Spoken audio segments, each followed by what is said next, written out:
হুম।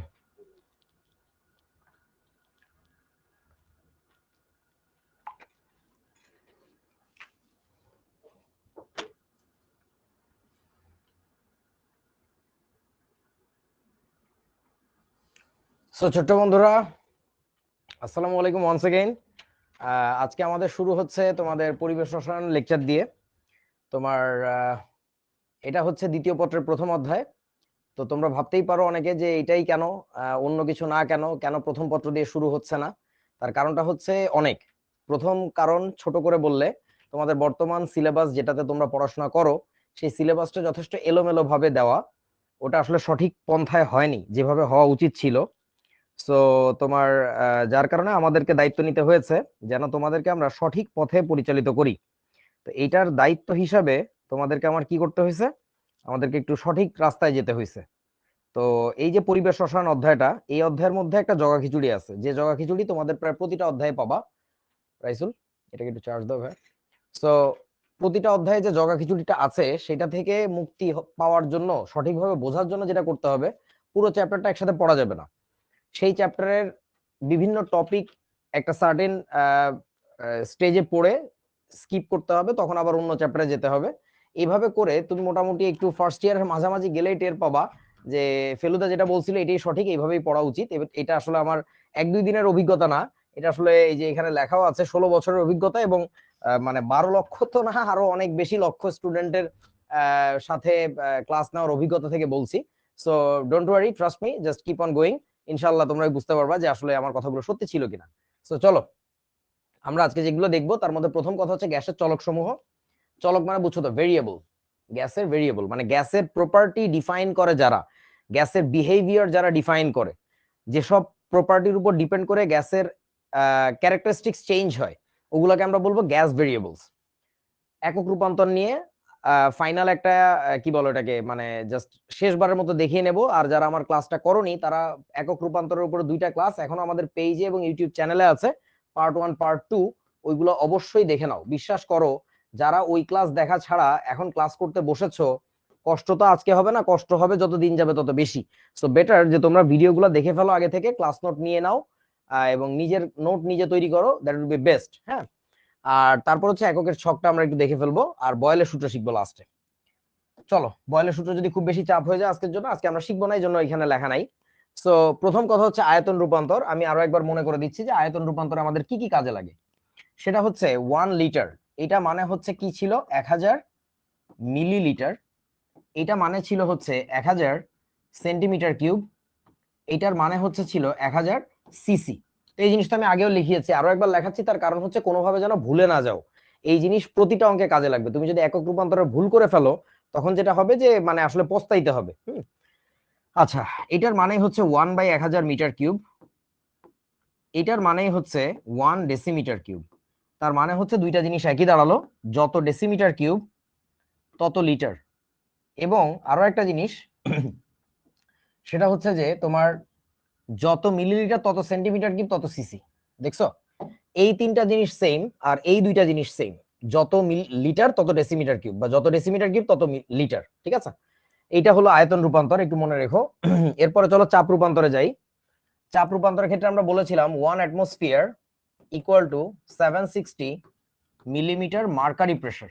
760 millimetre mercury pressure, অর্থাৎ তোমার হাতের উপর যদি একটা টিউব থাকে, সেটা যদি উঁচু করে রাখো এবং ওটার ভিতরে যদি তুমি পারদ ঢালো, 760 মিলিমিটার উঁচু যখন হবে, তখন যে চাপটা পাবো, ওই চাপটাকে বলবো আমরা 1 অ্যাটমসফিয়ার, যেটা হচ্ছে ন্যাচারাল চাপ। আচ্ছা, এটার মানেই হচ্ছে কেউ যদি মিলিমিটার হিসাব করতে না চায়, সে বলবে ওইটা 76 মিলিমিটার মার্কারি প্রেসার। মার্কারি রাখতে হবে, ওখানে অন্য কিছু রাখলে হবে না। এটা মানে হচ্ছে 0.76 মিটার মার্কারি প্রেসার। সেন্টিমিটার থেকে জাস্ট মিটারে আসছে, আর কিছু না। এটাকে আমরা বলতে পারি 101325 প্যাসকেল। এই প্যাসকেলকে আবার লেখা হয় কি, নিউটন পার মিটার স্কোয়ার। ফিজিক্সের সাথে কানেকশন করতে হবে, তা নাহলে খুব ঝামেলা। ঠিক আছে, আচ্ছা, এটার মানে হচ্ছে আরো 1000 দিয়ে ভাগ করলে 101.325 এত কি, কিলো প্যাসকেল। 101.325 এত কিলো প্যাসকেল। বা এটাকে তাহলে লেখা যায় kilo newton per metre square. Kilo newton per metre square, এইভাবে লেখা যায়। আচ্ছা, তারপরে আসো তোমার এখানে, তাহলে আমরা লিখলাম kilo newton per metre square. এটাকে আবার লেখা যাবে হচ্ছে তোমার আরো 100 দিয়ে ভাগ করলে 1.01325 এত কি হবে, এটা হবে হচ্ছে বার। তার মানে বোঝো এই যে 1.01 বার, this is very close to 1 বার। দ্যাটস ওয়াই আমরা এটাকে বলে থাকবো অলমোস্ট ইকুয়াল টু 1 বার। তার মানে কি দাঁড়ালো, এটার মানে দাঁড়ালো হচ্ছে যতবার, খেয়াল করে দেখো, তত অ্যাটমসফিয়ার, যতবার তত অ্যাটমসফিয়ার। এই ক্ষেত্রে আরো একটা জিনিস বলে রাখা যায়, 760 মিলিমিটার মার্কারি প্রেসারকে আবার বলা হয় 760 টর। সো এই যে টর, এই টর জিনিসটা আবার কিসের সমান দাঁড়ালো, 760 মিলিমিটার মার্কারি প্রেসার মানে হচ্ছে 760 টর। তার মানে যত টর, তোমাকে যদি বলে 300 টর, 300 টর, তাহলে 300 মিলিমিটার মার্কারি প্রেসার। ঠিক আছে, তো এই দুইটা জিনিস একই, আর এই দুইটা জিনিস একই, যত অ্যাটমসফিয়ার ততবার, বা যতবার তত অ্যাটমসফিয়ার। অ্যাডমিশন টেস্টের সময় প্রায় কাজে লাগে, আমি আবার দেখিয়ে দিলাম। চলো তাহলে আমরা পরবর্তী স্লাইডে যাই, এগুলো তোমরা আগেই দেখছো। এখন এসটিপি আর এসএটিপি এই শব্দ দুটো আমরা প্রায় ব্যবহার করব। এসটিপি মানে কি স্ট্যান্ডার্ড টেম্পারেচার এন্ড প্রেসার। তো সেই স্ট্যান্ডার্ড টেম্পারেচার প্রেসারটাকে কত ধরা হয়, সেটা হচ্ছে তোমার টেম্পারেচার হচ্ছে 0 ডিগ্রি সেলসিয়াস, বা এটাকে আমরা বলি, তোমরা জানো, 273 কেলভিন। প্রেসারটাকে কত ধরা হয়, 1 অ্যাটমসফিয়ার, 1 অ্যাটমসফিয়ার। সো 1 অ্যাটমসফিয়ার মানে এইখানে যতগুলো ছিল তার তুমি প্রত্যেকটাই লিখতে পারো, বাট নর্মালি আমরা লিখি না, কারণ কেমিস্ট্রিতে আমরা, খেয়াল করো, চাপের একক অ্যাটমসফিয়ার ব্যবহার করে থাকি নর্মালি, আর আয়তনের একক হচ্ছে লিটার ব্যবহার করে থাকি। আচ্ছা, আর এসএটিপি বলে একটা ব্যাপার আছে, এটা তোমরা অনেকেই জানো, দেখি একটু তোমাদের কমেন্ট। এসএটিপি দেখছিলা কি আগে, যে হোয়াট ইজ এসএটিপি? দেখো নাই? আচ্ছা, ঠিক আছে, আমরা এটা ক্লাস 9-10-এ শিখে থাকতাম, বেশ কয়েকজন দেখছো, বেশ কয়েকজন দেখো নাই, দেখতেছি। তো এখন এখানে এসএটিপি মানে কি? এসএটিপি মানে হচ্ছে standard ambient temperature and pressure. So what is ambient? আমি একটু মার্ক করি, অ্যাম্বিয়েন্ট, এই যে শব্দটা, অ্যাম্বিয়েন্ট শব্দের অর্থ কি কেউ জানো? What is ambient? অ্যাম্বিয়েন্ট মানে হচ্ছে পারিপার্শ্বিক, পারিপার্শ্বিক অর্থাৎ আশেপাশে, আশেপাশে। ওই যে আমরা অনেক সময় বলি যে আমাদের আমাদের স্কুলের অ্যাম্বিয়েন্স ভালো না, অ্যাম্বিয়েন্স মানে আশেপাশে আর কি। এটাকে অনেক সময় বলা হয় কক্ষ তাপমাত্রা। এই যে এসএটিপি, এটাকে অনেক সময় বলা হয়, এটাকে অনেক সময় বলা হয় কক্ষ তাপমাত্রা। একই কথা, এসটিপি বলা যে কথা, সরি এসএটিপি বলা যে কথা, আর কক্ষ তাপমাত্রা বলা একই কথা। অ্যাম্বিয়েন্ট শব্দের অর্থ হচ্ছে পারিপার্শ্বিক, রুম টেম্পারেচার। তাহলে এটা টেম্পারেচারটা কত বলো দেখি, পারো কিনা? অন্য নামে চিনো? আচ্ছা, Arafat Rahman, good. 25 degree Celsius, exactly. এখন একটা বদভ্যাস হয়ে গেছে, দেখো তোমরা শুধু 25 লিখতেছো, এটা করা যাবে না। কেমিস্ট্রির ক্ষেত্রে যেহেতু একক নিয়ে ঝামেলা আছে, তুমি কোন এককে কথা বলতেছো এটা বলে দিতে হবে। তো এটা হবে হচ্ছে 25 ডিগ্রি সেলসিয়াস, বা এটাকে তাহলে কি করবো, 273-এর সাথে যোগ করলে তোমরা জানো কেলভিনে চলে যায়। সো এটা হবে হচ্ছে 298 কেলভিন, 298 কেলভিন, 298 কেলভিন। আর প্রেসারের মানটা এখনো তোমার 1 অ্যাটমসফিয়ারই থাকবে। সো এই জিনিসটা যারা জানো না, এখনই জেনে নিলে, এটা যেন জীবনে আর দ্বিতীয়বার আমার বলতে না হয়, বা কারোর বলতে না হয়, এটা যেন তোমার মাথার মধ্যে থাকে সব সময়। ঠিক আছে, এই যে তোমার দাদার ছবি, দাদার একটা ছোট্ট লেজ আছে। ওকে, গ্যাসের ভেরিয়েবল কি মনে হয় তোমাদের? আমার কাছে একটা গ্যাসের কন্টেইনার আছে, এই যে আমি তোমাদেরকে দেখাচ্ছি। বাবারে, যে ওজন এটাতে, কখন এটা সাফে ফড়ি মরি যায়, ওরে বাউ রে বাউ। এই গ্যাস, এটার মধ্যে ভর্তি গ্যাস। এই বস্তুটার ক্যারেক্টারিস্টিক্স কি কি করলে বলো চেঞ্জ হবে?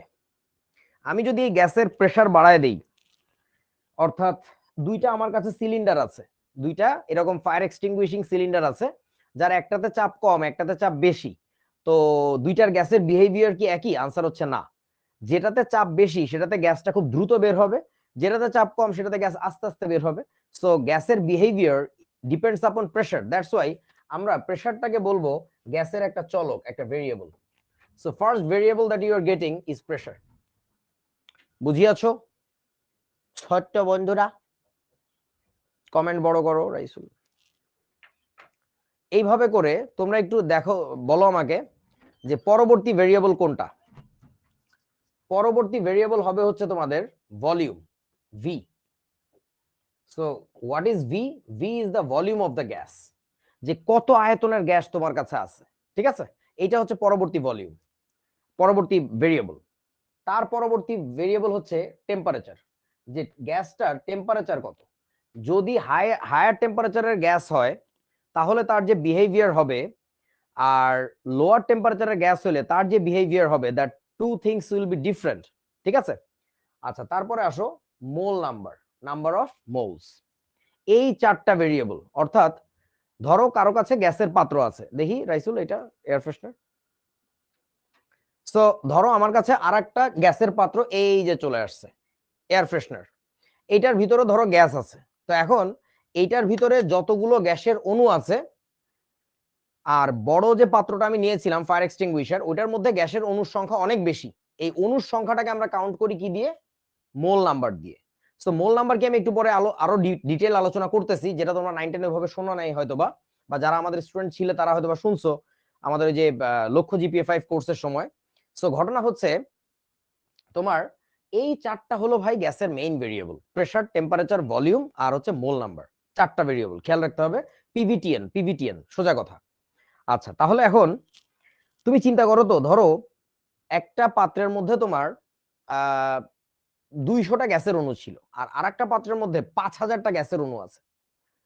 দুইটা গ্যাসকেই তুমি ছেড়ে দিলা বা বিস্ফোরিত করলা, কোনটা তোমারে বেশি ক্ষতিগ্রস্ত করবে? 200টা অণুওয়ালা নাকি 5000টা? বলো তো। আরাফাত বলল দ্বিতীয়টা। আচ্ছা, তাহলে এখন ঘটনা হচ্ছে ওইটাই, যে তোমার ওইটা গ্যাসের বিহেভিয়ার কন্ট্রোল করতেছে, যে হাউ মেনি মলিকিউলস আর দেয়ার, কতগুলো আছে। তুমি একটা জিনিস চিন্তা করো, ধরো তোমার একটা দেশের জনসংখ্যা হচ্ছে 200 জন বা 2000 জন। সেই দেশে একটা আন্দোলন হইছে, আর একটা দেশের জনসংখ্যা 200 মিলিয়ন, আন্দাজে বলতেছি আর কি, জাস্ট ইমাজিন, বা 20 মিলিয়ন। ওই দুই দেশের আন্দোলনের চাপ একই, হ্যাঁ, কিন্তু দুই দেশের আন্দোলনের ফলাফল কি একই হবে? না। যে দেশে আন্দোলনে মানুষের সংখ্যা বেশি, ওই দেশের আন্দোলন দেখবা আন্তর্জাতিক পত্রিকায় পর্যন্ত চলে গেছে। বুঝিয়াছো? ব্যাপারটা হচ্ছে এরকম আর কি। সো নাম্বার অফ মোলস, অর্থাৎ কত মোল গ্যাসের অণু আছে, এটার উপর ডিপেন্ড করে গ্যাসের বিহেভিয়ার ডিপেন্ড করে। ঠিক আছে? এই জন্য আমরা বলবো এই চারটাকে গ্যাসের ভেরিয়েবল। এবং যে ক্ষেত্রে মনে রাখবা, এই চারটা বিষয়ের প্রথমত আমরা যে কাজটা করব, যে কোনো দুইটাকে নিয়ে আলোচনা করলে বাকি দুইটাকে কনস্ট্যান্ট রাখবো, অর্থাৎ ওই দুইটাকে নিয়ে নাড়াচাড়া করব না। আমার কথা কি বুঝিয়াছো? যে কোনো দুইটাকে নিয়ে আলোচনা করলে বাকি দুইটাকে তুমি কনস্ট্যান্ট রাখবা। আচ্ছা, এখন দেখো, যখন তুমি এই এই দুইটাকে নিয়ে কাজ করবা, প্রেসার আর ভলিউম নিয়ে কাজ করবা, অর্থাৎ প্রেসারের সাথে সাথে ভলিউম কিভাবে চেঞ্জ হয় এটা নিয়ে কাজ করবা, তখন আমরা এটাকে বলবো হচ্ছে বয়েলের সূত্র। বিজ্ঞানী বয়েলের সূত্র। যখন প্রেসার আর ভলিউম নিয়ে কাজ করবা, যখন এই দুটাকে নিয়ে কাজ করবা, তখন এই দুটো কনস্ট্যান্ট রাখবা। ঠিক আছে? যখন তুমি কাজ করতেছো হচ্ছে ভলিউমের সাথে টেম্পারেচারের সম্পর্ক নিয়ে, ভলিউমের সাথে টেম্পারেচার, এই যে ধরো এরকম একটা ব্যাপার, তখন তোমার কি করতে হবে? এই দুইটাকে কনস্ট্যান্ট রাখতে হবে। যে কোনো দুইটা নিয়ে কাজ করবো, বাকি দুইটা কনস্ট্যান্ট। তাহলে এটাকে তখন আমরা বলবো চার্লসের সূত্র। চার্লসের সূত্র। যখন তুমি ভলিউম আর হচ্ছে মোল নাম্বার নিয়ে কাজ করতেছো, এইটাকে তখন আমরা বলবো হচ্ছে অ্যাভোগাড্রোর সূত্র। অ্যাভোগাড্রো। যখন আমি ভি আর এন নিয়ে কাজ করব, তখন বলো তো কি কি কনস্ট্যান্ট থাকবে? যখন আমরা ভলিউম আর মোল নাম্বার নিয়ে কাজ করব, তখন কি কি ভেরিয়েবল, মানে কি কি কনস্ট্যান্ট থাকবে? পি আর টি। এই তো সহজ কথা, বুঝতে পারছো? গুড। এরপরে আবার যদি তোমার কখনো ইচ্ছা করে, তাহলে তুমি চাইলে প্রেসার আর টেম্পারেচার নিয়েও কাজ করতে পারো। প্রেসার আর টেম্পারেচার নিয়ে যখন আমরা কাজ করব, এইটাকে আমরা বলে থাকি গে লুসাকের সূত্র। গে লুসাকের সূত্র। এখন কথা হচ্ছে যে এই নাম নিয়ে ঘাটাঘাটি করা যাবে না।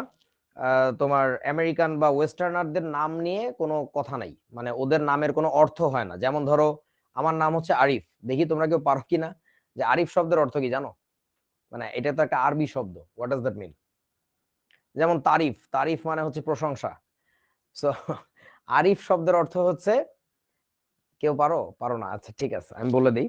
নামের অর্থ জানবা, আমাদের সময় ছোটবেলায় মুরব্বীরা সবাই জিজ্ঞেস করতো এই তোমার নামের অর্থ কি, আমরা নামের অর্থ জানতাম। এই কালচারটা এখন উঠে গেছে যদিও। আচ্ছা, তো আরিফ শব্দের অর্থ হচ্ছে, শুনে হাইসো না, মানে কেউ এই যে কাছাকাছি গেছে হিয়ার, নলেজ ঠিক না, মানে এমন এক ধরনের জ্ঞানী, এটা দিয়ে বুঝায় যে জ্ঞানী কোন একটা স্পেসিফিক সাবজেক্ট সম্পর্কে, টপিক সম্পর্কে সবচেয়ে ভালো জানে, এত ভালো জানে যে তার চেয়ে ভালো কেউ জানে না, এই ধরনের জ্ঞানীকে বলে আরিফ। হ্যাঁ, মানে আতে একটা টান আছে আর কি। যাই হোক, তো আমি এত জ্ঞানী না, চেষ্টা করি যদিও।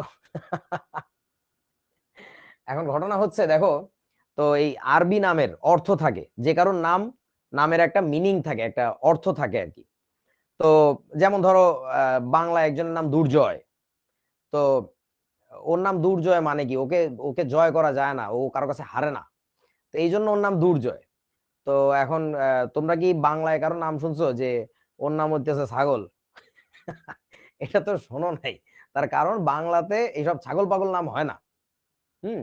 তো নামের অর্থ থাকে, কিন্তু ধরো হলিউডের একটা নাম শোনাই, হলিউডের বলতে ওয়েস্টার্ন একটা নাম শোনাই, জ্যাক ব্ল্যাক, আমার একজন পছন্দের অভিনেতা মোটামুটি।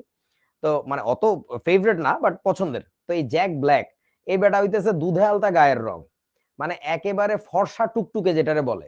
সে ইতার নাম, ইতার বাপ মা কি চিন্তা করি জ্যাক ব্ল্যাক রাখছে আমি জানি না। জ্যাক তো হইলো বেটা মানুষের নাম, মানে জ্যাক, তোমরা এটা জানবা আর কি, জেনে নিও। জ্যাক মানে হচ্ছে পুরুষ লিঙ্গ বুঝায় আর কি।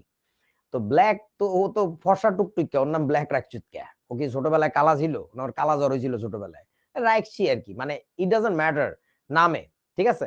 তো একইভাবে এই বেটার নাম নিয়ে বেশি ভাইবো না, এই জাস্ট লুসাক আর কি, গে লুসাক, যেমন লুসাক, লুসাক আর কি, ঠিক আছে, এই আর কি।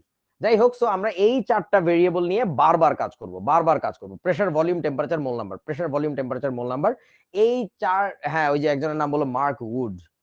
আচ্ছা, তো এখন ঘটনা হচ্ছে এই চারটা ভেরিয়েবলের মধ্যে, আবারও বলছি, প্রথমত যে কোনো দুইটা ভেরিয়েবল নিয়ে যখন তুমি কাজ করবা তখন অন্য ভেরিয়েবল গুলা লগড থাকবে। লগড মানে ওগুলার ভ্যালু চেঞ্জ করা যাবে না, কনস্ট্যান্ট থাকবে, ঠিক আছে। ওকে, চলো এবার বন্ধুরা, আমরা এই ছকটা আগে একদিন দেখছিলাম ক্লাসে, দ্বিতীয় ক্লাসটাতে আমি দেখাইছি। আজকে তাড়াতাড়ি পূরণ করে ফেলি, আমি আর কোনো আলোচনা করবো না আজকে। যারা দেখো না, আমি আবারও বলছি, একক রূপান্তরের ক্লাসটা দেখে নাও, মারাত্মক কাজে লাগবে, ঠিক আছে। আচ্ছা, প্রেসারের একক হচ্ছে নিউটন পার মিটার স্কোয়ার। আবারও মনে করো আমার সাথে সাথে, এটাকে আমরা লিখবো হচ্ছে বা প্যাসকেল। ভলিউমের একক হচ্ছে মিটার কিউব। তাপমাত্রার একক হচ্ছে কেলভিন। মোল সংখ্যার একক হচ্ছে মোল, MOL। ই থাকবে না, কেন ই থাকবে না একটু পরে আসতেছে। আর এর মান হচ্ছে, আর একটা ধ্রুবক, আর হচ্ছে একটা ধ্রুবক। এই ধ্রুবক কি, এই অধ্যায়েরই জিনিস। আর আমাকে 2-3টা দিন সময় দাও, তোমরা জেনে যাবা যে আর এর খেলাটা কি। আর এর নাম হচ্ছে মোলার গ্যাস ধ্রুবক। আমি ঠিক মতো লিখে রাখি, আর হচ্ছে মোলার গ্যাস ধ্রুবক, আর হচ্ছে এটাকে বলে মোলার গ্যাস ধ্রুবক। এটা একটা কনস্ট্যান্ট ভাই, এটা আপাতত এইভাবে জেনে রাখো। কয়েকদিন, 2 দিন লাগবে বা 3 দিন লাগবে আমার এটা ক্লিয়ার করতে। তো মোলার গ্যাস ধ্রুবকের মান কত? এটার মান হচ্ছে 8.314 জুল পার মোল পার কেলভিন। এই পার মোল বলে এখানে বলে মোলার, 1 মোল এর, ঠিক আছে। আচ্ছা, তার এই তো কয়েকজন তো মনে আছে, বাহ সুন্দর। ভরের একক হচ্ছে কেজি ইউজ করে। কাজ বা শক্তির একক হচ্ছে নিউটন মিটার, এটাকে আমরা বা দিয়ে লিখবো হচ্ছে জুল। বেগের একক হচ্ছে মিটার পার সেকেন্ড। আর বলের একক হচ্ছে কি? বলের একক হচ্ছে তোমার kg metre per second square. বা দিয়ে এটাকে আমরা লিখি হচ্ছে একবারে নিউটন। এবার আমি চলে যাচ্ছি সিজিএস পদ্ধতিতে। সো তোমার সিজিএস পদ্ধতিতে হচ্ছে চাপের একক কি ছিল? ডাইন, ডিওয়াইএনই, ডাইন পার সেন্টিমিটার স্কোয়ার। যারা আমার ওই ক্লাসটা করো নাই তারা করে ফেলো, তাহলে বুঝতে পারবে এগুলো। আর আয়তনের একক হচ্ছে সেন্টিমিটার কিউব। এইটাকে আমরা বা দিয়ে লিখবো হচ্ছে মিলিলিটার। এটাকে আমরা বা দিয়ে লিখবো হচ্ছে সিসি, কারণ এই তিনটা জিনিস সেম, একটু আগে দেখছিলাম। সো তিনটা একবারে লিখে রাখলাম। হ্যাঁ, এটাকে আবার ব্যারিও বলে, ব্যারি, BOYRE। আচ্ছা, তাপমাত্রার একক সব জায়গাতেই কেলভিন। মোল সংখ্যার একক সব ক্ষেত্রেই মোল। আর এর মান হবে হচ্ছে 8.314 ইন্টু 10⁻⁷ বলেছিলাম, এত আর্গ পার মোল পার কেলভিন। আচ্ছা, ভরের একক হচ্ছে গ্রাম, CGS সেন্টিমিটার গ্রাম সেকেন্ড। শক্তির একক হচ্ছে কি ছিল? এখানে ছিল আর্গ। আচ্ছা, এটা অ্যাকচুয়ালি কি জিনিস? এটা হচ্ছে তোমার ডাইন সেন্টিমিটার, ডাইন সেন্টিমিটার। এটাকে আমরা একবারে বলি হচ্ছে আর্গ। আচ্ছা, বেগের একক কি? Centimetre per second. আর বলের একক হচ্ছে আমাদের এখানে কেজি, তাহলে এখানে হবে গ্রাম, মিটারের জায়গায় হয়ে যাবে সেন্টিমিটার, সেকেন্ড টু দি পাওয়ার -2। বা এটাকে আমরা একবারে বলে থাকি ডাইন, DYNE, ডাইন। আচ্ছা, এবার আসো, আমরা শিখবো হলো তোমার লিটার অ্যাটমসফিয়ার পদ্ধতি, যেটা মূলত রসায়নবিদদের পদ্ধতি। এটা কিন্তু কেমিস্ট্রা ইউজ করে লিটার অ্যাটমসফিয়ার। এই উপরের নিচেরটা নরমালি ফিজিসিস্টরা ব্যবহার করে, বাট কেমিস্ট্রিতে আমরা প্রায় সিজিএস পদ্ধতির হেল্প নিব। এসআইতেও যাওয়া লাগবে, তার মানে তোমার কেমিস্ট্রি পারতে গেলে তোমার অনেক কিছু জানা লাগবে, বিশেষ করে ফিজিক্স খুব ভালো জানা লাগবে, ঠিক আছে। আচ্ছা, তাহলে লিটার অ্যাটমসফিয়ার পদ্ধতিতে চাপের একক কি বুঝতে পারতেছো ভাই? অ্যাটমসফিয়ার, এটাকে বা দিয়ে কি লেখা যায় বলেন তো? অ্যাটমসফিয়ার আর কোন জিনিসটা সেম মনে পড়ে? বলো, অ্যাটমসফিয়ার আর কোনটা সেম? সাবাস, বার, গুড, মাশাআল্লাহ, বার। আয়তনের একক হচ্ছে লিটার। লিটার না লিখে আমরা কি করব, এটাকে ছোট করে লিখি লিটার বা হচ্ছে ডেসিমিটার কিউব, সেম থিং। আচ্ছা, তাপমাত্রা সবসময় কেলভিনে থাকবে। মোল সংখ্যার একক হচ্ছে মোল, আর আর এর মান হচ্ছে 0.0821। এককটা কি? লিটার অ্যাটমসফিয়ার পার মোল পার কেলভিন। ভরের একক হচ্ছে ব্যবহার করা হয় রসায়নে গ্রাম। কাজ বা শক্তির একক আসলে হয় না। এই একক আমি বের করে দেখিয়েছি তোমাদের, যে এই একক যদি তুমি বের করতে চাও তুমি বের করতে পারো, বাট এই একক আমরা ব্যবহার করব না। সো এখানে আমরা একটা মার্ক করে রাখতেছি যে এই পদ্ধতিতে এই একক হয় না, এখন থেকে আর লিখবো না আর কি। আচ্ছা, তারপরে আসো বেগের একক কি? বেগের একক আসলে হয় না। তারপরে কি আসছে আমাদের? বল। বলের এককও হয় না, কারণ এগুলো হচ্ছে পিওর ফিজিক্সের টার্ম। এই জিনিসগুলো রসায়নের আলোচনা করার বিষয় না। আমার কথা কি শুনতে পাচ্ছ, বুঝতে পারতেছো? এই জিনিসগুলো রসায়নের আলোচনার বিষয় না, বাট রসায়নে মাঝে মধ্যে কাজে লাগে। তখন আমরা সুইচ করে ফেলবো এসআই পদ্ধতিতে অথবা CGS. Always better SI, CGS এর চেয়ে এসআই বেটার। ঠিক আছে, এটা দেখাই দিলাম। এবার চলো মোল সংখ্যা নিয়ে কথাবার্তা বলি। দেখো ভাই, তোমার কিছু জিনিস পরিচিত আছে, যেমন দুইটি শুনলে তুমি সারা জীবন কি বলছো? এক জোড়া। সেটা দুইটি জুতা থাকুক আর দুইটি কলা থাকুক, আর তোমার হচ্ছে তোমার দুইটি টিস্যু বক্স থাকুক, দুইটি মোবাইল থাকুক, দুইটি মানেই হচ্ছে এক জোড়া, চারটি মানেই হচ্ছে এক হালি, ডাজন্ট ম্যাটার কি জিনিস আছে, 12টি থাকার মানেই হচ্ছে এক ডজন। তো এই যে যে শব্দগুলো, এই যে শব্দ জোড়া, হালি, ডজন, এই শব্দগুলো কি বলতো? এই শব্দগুলো হচ্ছে একক। এই শব্দগুলো হচ্ছে একক। এখন কথা হচ্ছে কি পরিমাপের একক বলো? এগুলো দিয়ে কি পরিমাপ করে বলেন? সংখ্যা পরিমাপ না, ম্যাচ করে না বেটা, ম্যাচ করা যায় না। যেমন ধরো তোমার কাছে 2 কেজি চাল আছে, তুমি বলতে পারো না আমার কাছে এক জোড়া চাল আছে। নাউজুবিল্লাহ, এটা শুনতে হাস্যকর লাগে। নাম্বার অফ পিসেস, পিস সংখ্যা গণনা করে। তাহলে আমরা এখানে লিখে ফেলি, এটা হচ্ছে তোমার পিস সংখ্যা। সবাই একটু খাতায় লিখে নিও, পিস সংখ্যা গণনার একক। পিস সংখ্যা গণনার একক, হাউ মেনি পিসেস আর দেয়ার। তোমার কাছে 2টা মুরগি থাকলে তুমি বলতে পারো এক জোড়া মুরগি। তোমার কাছে যদি 2 কেজি মুরগির মাংস থাকে, তুমি বলতে পারো না যে এক জোড়া মুরগি। ঠিক আছে না? ব্যাপারটা এরকম আর কি। এখন আসো, এই যে এককগুলো, এগুলোর কিছু সুবিধা আছে, জোড়া, হালি, ডজনের কিছু সুবিধা আছে। সেই সুবিধাগুলোর মধ্যে একটা হচ্ছে বড় বড় সংখ্যা কি হয়ে যায় জানো? ছোট হয়ে যায়। ধরো তোমার কাছে 60 জন বন্ধু ছিল, 60 জন তুমি না বলে তুমি বলতে পারো 5 ডজন বন্ধু ছিল, পারো না? তো একইভাবে এই যে জোড়া, হালি, ডজন, কুড়ি, এই টাইপের এককগুলোর মতোই একটা সুবিধা আমরা নেই হচ্ছে কেমিস্ট্রিতে যে কোনো কিছুর পিস সংখ্যা গোনার জন্য। ধরো তোমার কাছে 1 গ্লাস পানি আছে, তোমার যদি জানতে ইচ্ছা করে যে এখানে কতটি পানির অণু আছে, যেটা আমাদের প্রায় কাজে লাগবে, বা এই পাত্রের মধ্যে কতগুলো গ্যাসের অণু আছে, সেই সংখ্যাটা না অনেক বড় হয়ে যায়। এই বড় সংখ্যাকে ছোট করার টেকনিকটা কি? এই যে এই পদ্ধতি, আমরা এই কাজটাই করব। তো তখন এইখানে যেমন 12টি ধরে নিছে এক ডজন, 4টি ধরে নিছে এক হালি, 2টি ধরে নিছে এক জোড়া। তো একইভাবে আমরা একটা কাজ করব, সেই কাজটা হচ্ছে 6.022 ইন্টু 10⁻23। এতটি হইলে তাকে আমরা বলবো হচ্ছে 1 মোল, এবং লিখি আমি 1 মোল। তো যার ফলে দেখো এত বড় সংখ্যা আমার আর বলতে হবে না।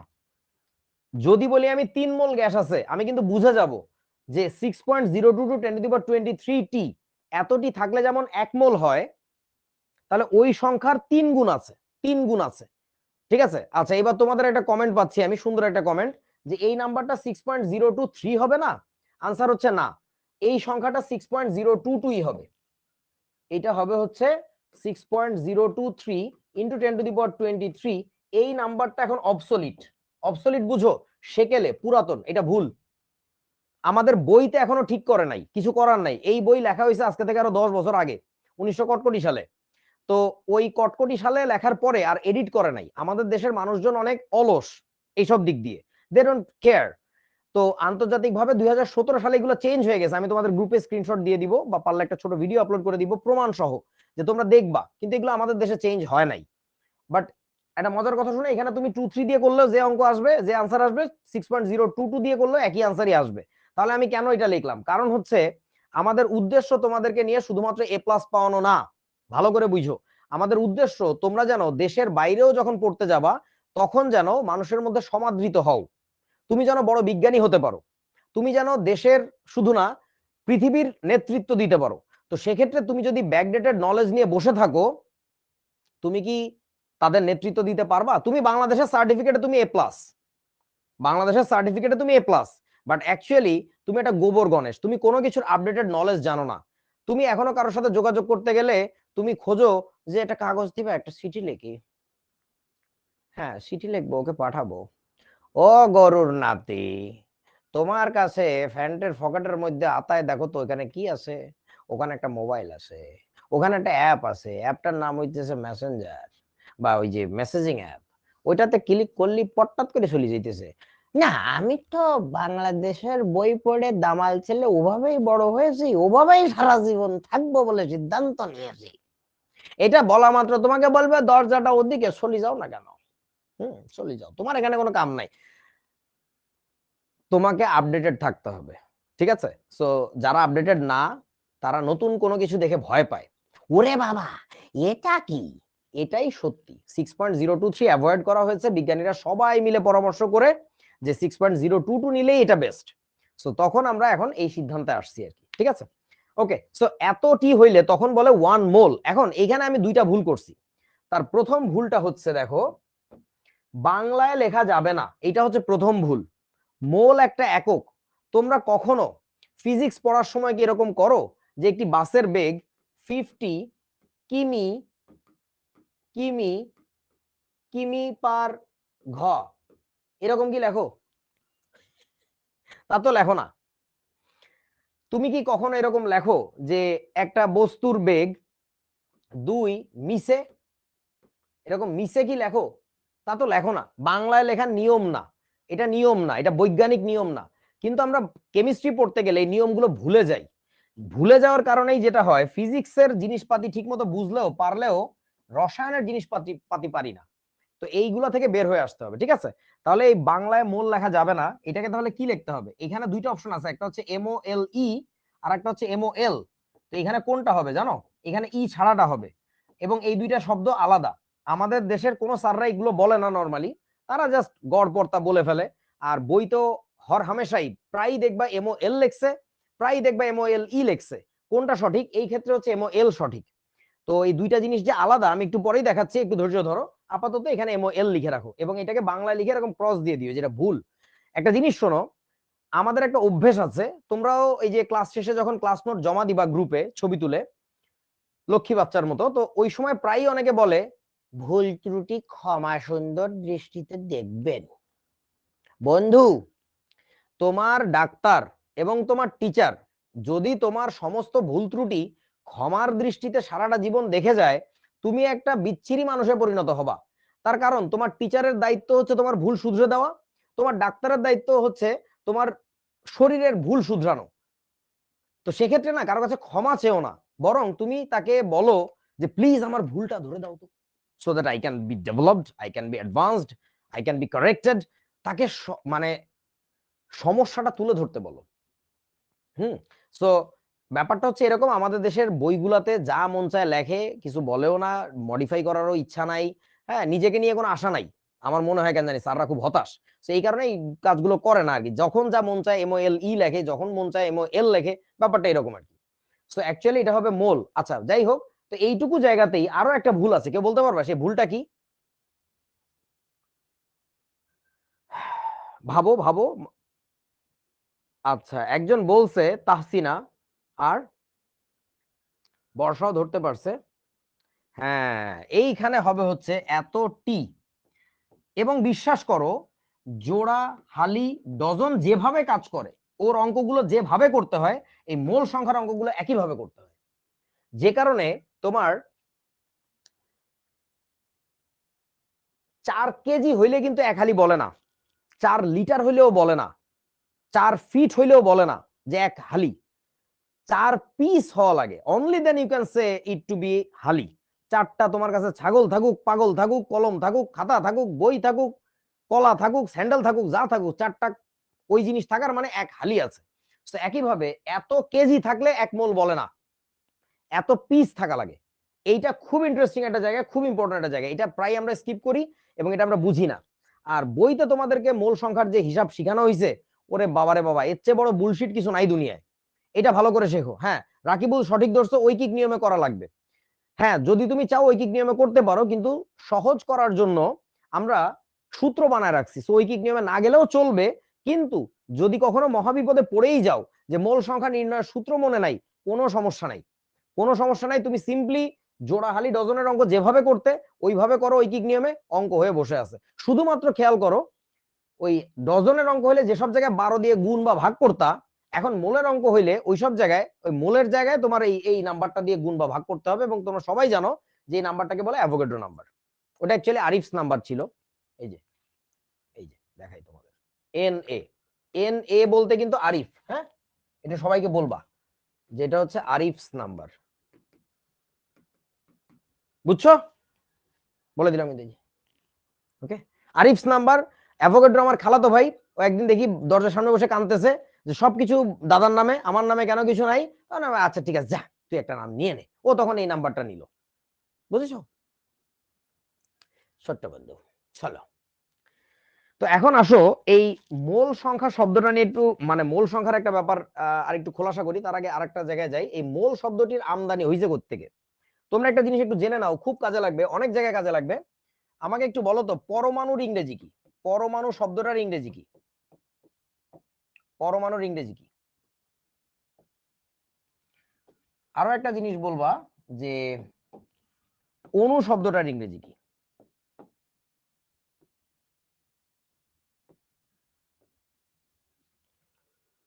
পরমাণু হচ্ছে অ্যাটম, এটা সবাই পারে, জানি আমি, এটা হচ্ছে অ্যাটম। এখন আমাকে বলো অণুর ইংরেজি কি? অণুর ইংরেজি কি? কেউ পারে না। মলিকিউল 2-4 জন পারতেছে। MOLECULE, that is your word, molecule. So molecule মানে হচ্ছে অণু। এখন এই যে শব্দটা molecule, let me get a copy of this. So এই মলিকিউল শব্দটার দিকে একটু তাকায় দেখো তো, একটা ম্যাজিক ধরতে পারো কিনা দেখি। কেউ কি পারতেছো ম্যাজিকটা ধরতে?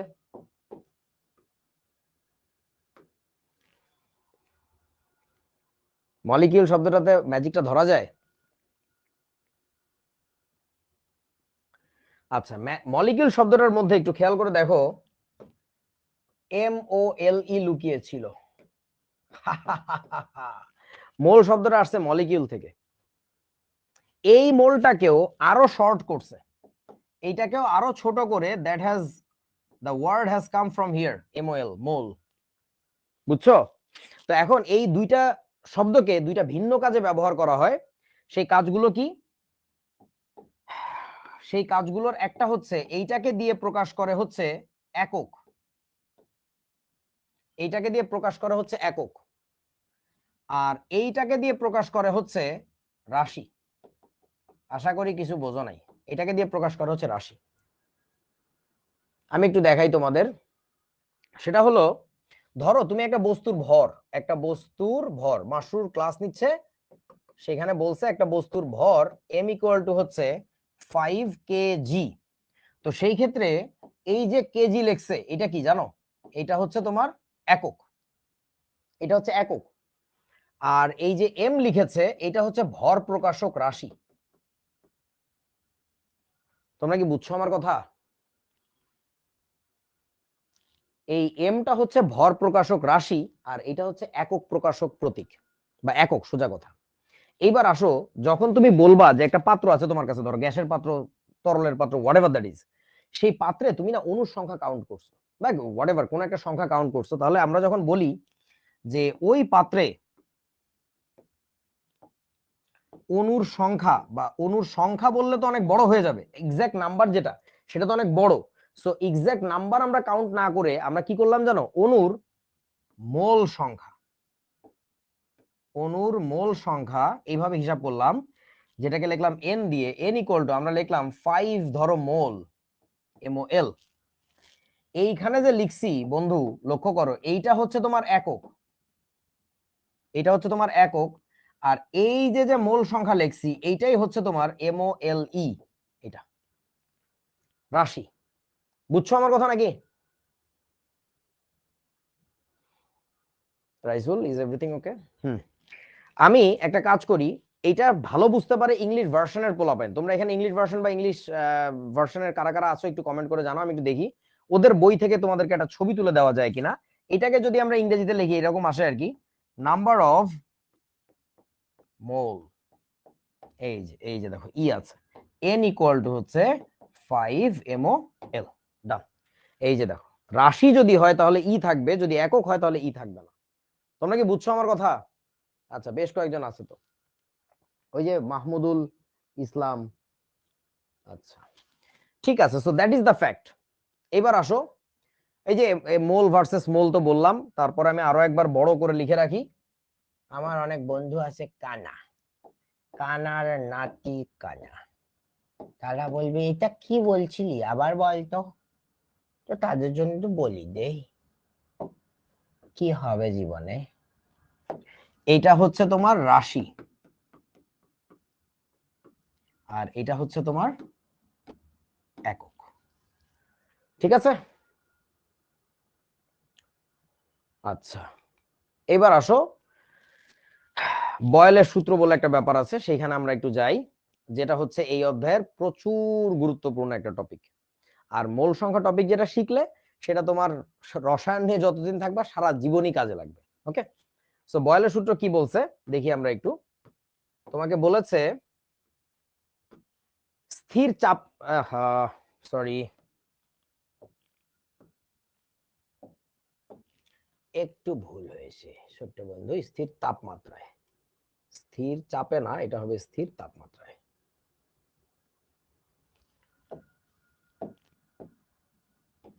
ভুল হতে পারে, মানব মাত্রই ভুল, ম্যান ইজ মর্টাল। স্থির তাপমাত্রায় নির্দিষ্ট ভরের কোন গ্যাসের আয়তন এর উপর প্রযুক্ত চাপের ব্যস্তানুপাতিক, এর উপর যে প্রেসারটা আমরা অ্যাপ্লাই করব।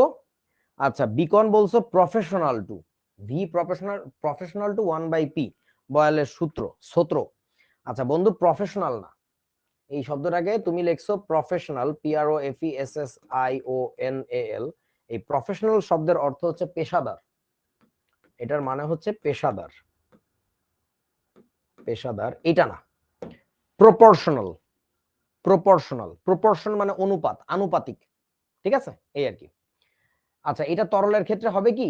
মাহমুদুল ইসলাম আকাশের প্রশ্ন, না ভাইয়া তরলের ক্ষেত্রে হবে না, এই সূত্র শুধুমাত্র গ্যাসের ক্ষেত্রে। কেন হয় না তরলের ক্ষেত্রে?